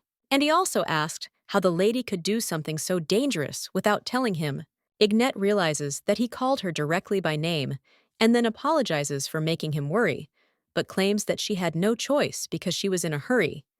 Kahin asks if his sister is okay. The girl replies that she can't say for sure and asks if they can visit the palace first thing tomorrow.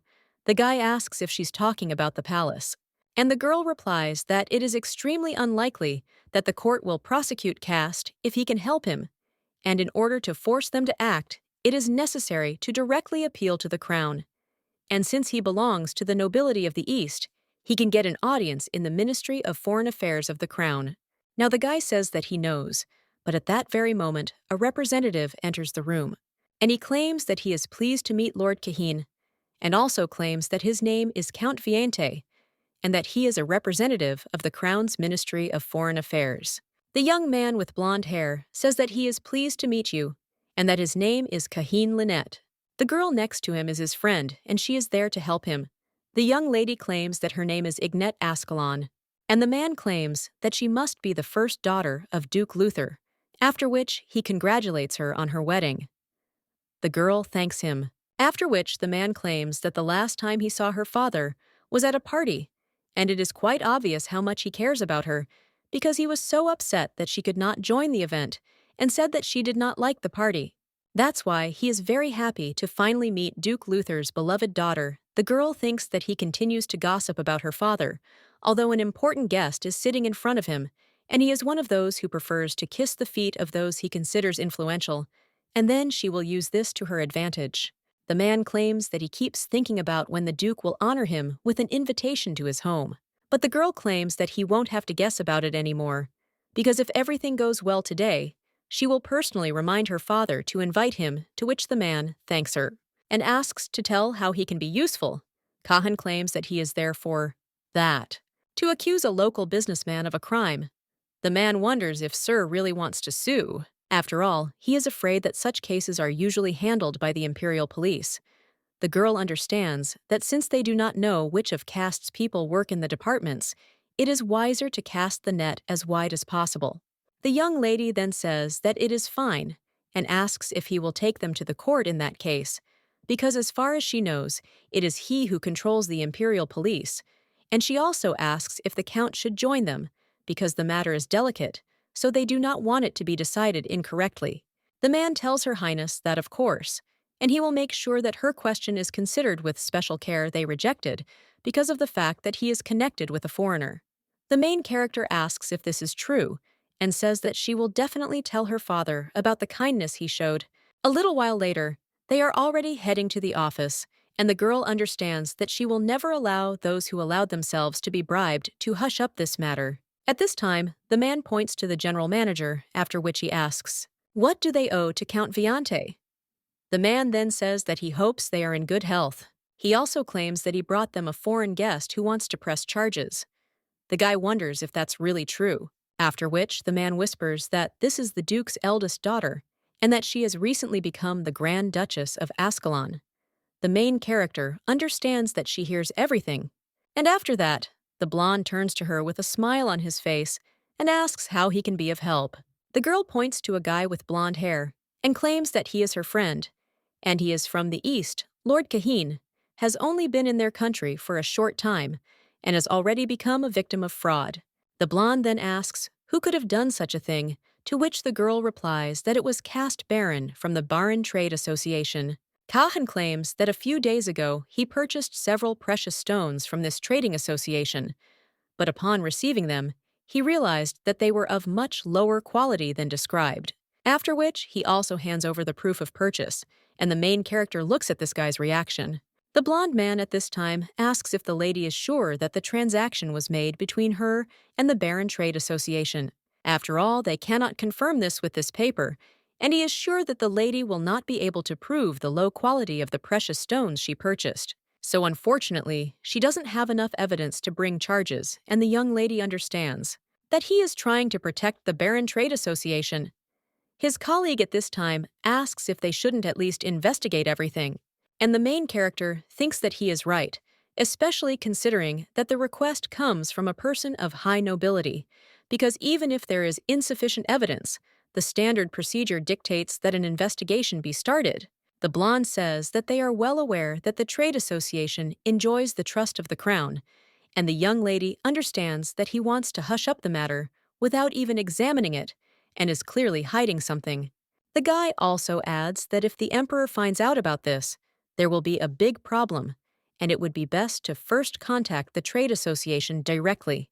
Well, the young lady thinks she's even glad he reacted that way, because the paper is just a distraction. They whipped it up before they got there. But the real threat is something else. The brunette at this time approaches one guy and asks what exactly his people are doing in matters of doing business with the Barren Trade Association. The guy replies that they are intermediaries and deliver gold and copper mined in the mines and send it to the jewelry factory of the Barren Trade Association. Then they make the requested product from the metals and send it back to the palace. But the brunette thinks that this is nonsense, and the trade association must supply only gold bars to the palace.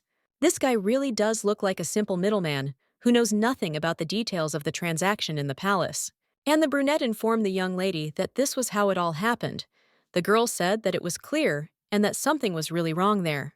But if this is really a simple transaction, then why offer clients intimate services, and why take such risks and threaten these people? At first glance, it seems like this is just a scam to get as much profit as possible. But perhaps Cast is not trying to achieve this at all, but to create a scapegoat for himself. The girl says that if they had gotten involved in the subcontractor's case, instead of taking all the responsibility, they could easily have shifted most of the blame from themselves. The guy then asked if she wanted to say that Baron was committing a fraudulent act against the crown, and the young lady replied that she couldn't say for sure, but that was most likely the case. Now the young lady claims that she has an idea and suggests in this case, check the quality of other goods delivered by the associations. The blonde replies that there is no need for this because all these goods undergo mandatory thorough inspection before being delivered to the palace, and they check the quantity and even the weight. Well, the young lady claims he didn't mention checking the purity of the metal. They're not going to investigate the trade association, and they won't check the gold for purity either, after which she says that the Viscount shouldn't approve. That he is still not convinced, the guy is silent for a while after that. And a little while later, they are already in another room. One of the main ones says that as Her Highness suspected after the ingot was melted by the blacksmith in an environment carefully controlled by them. Then they found a copper impurity weighing about 4 kilos. Since 11 years weighs about 14 kilos. This means that they received approximately 1 whole ingot for every 4 ingots. The blonde says that maybe this only happened with the ingot that they checked, because first they need to check the rest.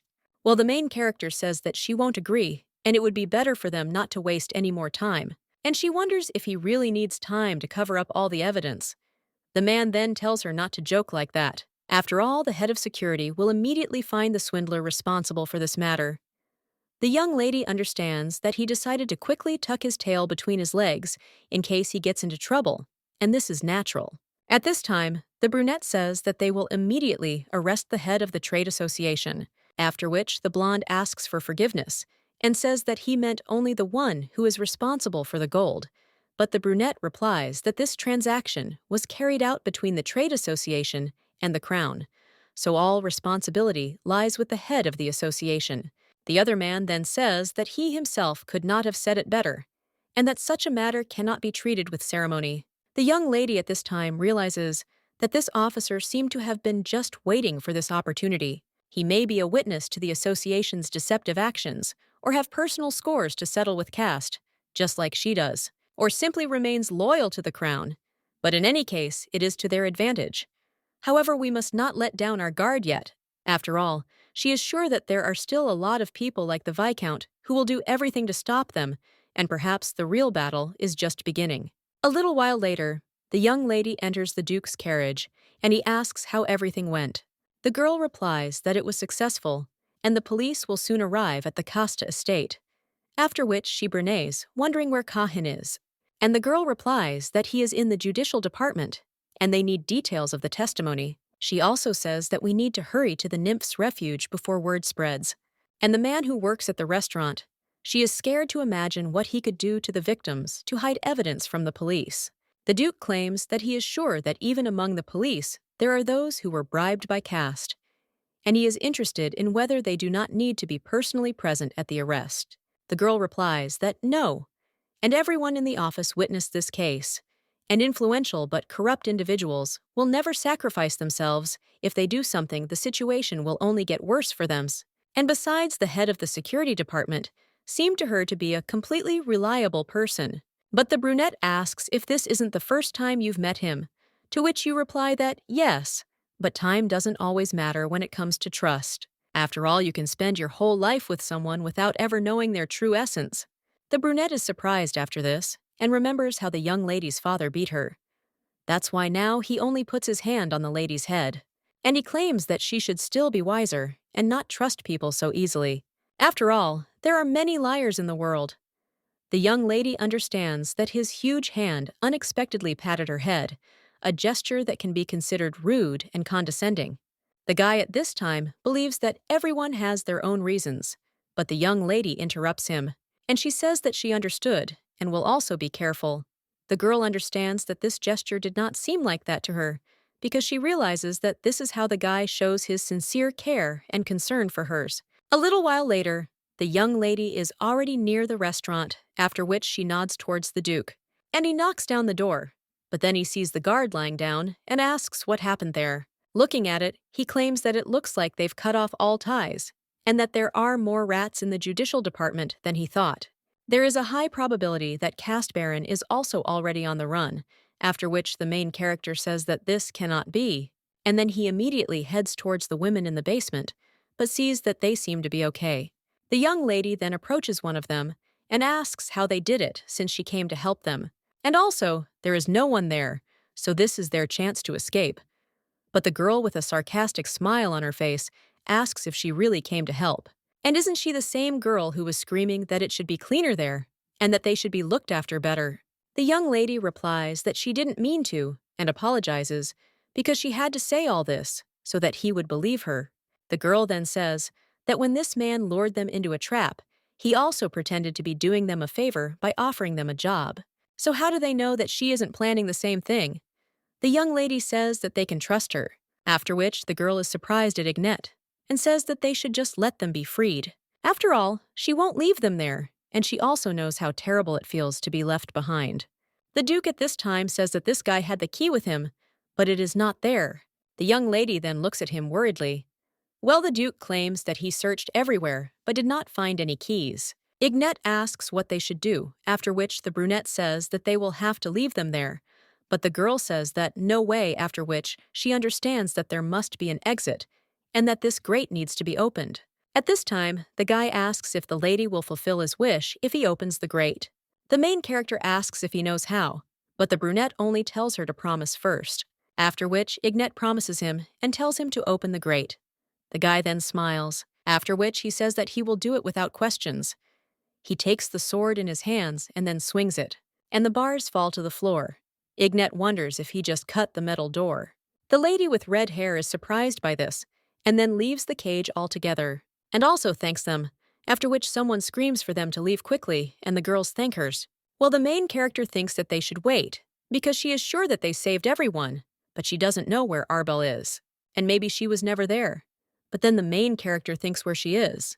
The Duke at this time turns to the young lady and tells her to go with him. The girl asks where and then tells him to wait. Arbell is with the man at this time. He strokes her hair and talks about the girl as his dear doll, but the young lady only tries to hit him, after which he says that again she does not want to obey, and she understands that she is powerless. But she could have become some other man's toy, but he saved her. After which the guy says that she cannot even imagine what an unfortunate fate awaited her. He also asks if she knows that he left some of her beautiful hairs on the manager's body. So if she runs away, she will have to spend the rest of her life running away from punishment for being plunged into eternal sleep. He also asks if the lady is interested. Why is he saying all this? Well, she doesn't understand a word anyway. At that very moment, someone puts a sword to his throat and says that at least he understood everything, after which he thanks him for his confession. The man tells the guy to let him go and asks who he thinks he is, but the Duke just throws him on the floor. The main character at this time turns to Lady Arbell and claims that they came to take her away. A little while later, they are already heading through the forest, and the Duke says that he had a knife in a red liquid with him. This is most likely the one with which he put the manager into a summer sleep, so this should be more than enough. The main character thanks Hertz, but asks how he knew where Arbell is. The guy replies that he can't tell her and asks her not to ask questions, to which the girl agrees, after which she turns to Arbell and asks if she will tell her what happened. The girl replies that she told her husband that she would not divorce him, so he sent her there, so that she would deal with the consequences instead of her brother. Well, the main character wonders why she refused the expense. Well, the woman replies that while she is Cast's legal wife, in the event of his disappearance, all of his assets would come under her control, and if they had divorced, this would not have happened. As for her case, she would have run away with Kahin without a doubt.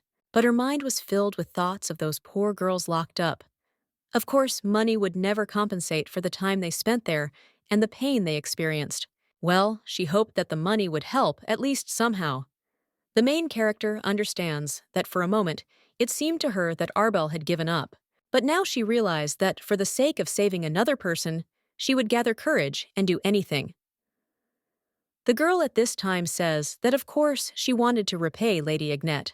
The main character realizes that perhaps in her past life, there was no nymph's refuge, because Arbell destroyed it at the cost of her life, and she could only guess. A little while later, the young lady returns, and the knight who has taken over the role of coachman says that the lady has returned. Agnete replies, yes, and thanks him for waiting. After which, she also says that they should be taken to her shop because Arbell needs to be taken to Kahin. Well then, someone else turns to the young lady and asks if she could take them with her. It turns out that these are the girls who are in the cages. One of them says that the lady has already saved them, and they understand that they are asking too much. Well, they themselves won't be able to get to the city, and even if they could, they would be immediately thrown back as soon as they found out who they were. The main character understands that now she will not be able to hire them all, and the only place where they will be safe. A little while later, someone says that they will take good care of their guests, so that Her Highness should not be afraid. The girl thanks Polkins, but the man says that it is nothing, and that he is partly responsible for it. What these poor girls had to go through, so this is the least he can do for them. The Duke at this time says that all that remains is to find out where Cast Baron ran off to. The young lady realizes that she knows nothing about the whereabouts of this man, and he spoiled her poison before she found out where he ran off to.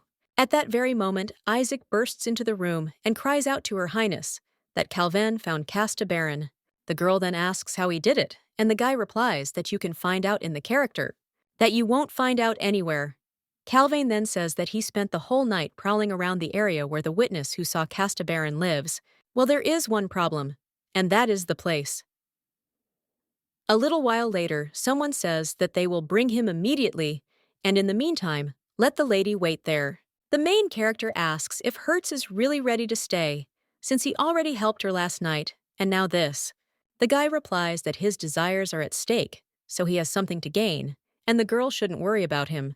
The main character thinks about this desire and says that she can't even imagine what she can do for him. But the guy will finish by saying that, who knows, maybe one day she will really help him. He also asks if she herself will be okay, and what the likelihood was that the Baron would be hiding. At that moment, an officer bursts into the room and asks if they really know where the Baron is. The girl replies that yes, and that is true, but the guy must have been very tired while he was running there, so let him sit down and rest. After which, the girl claims that Cast is hiding in the house of the former police chief.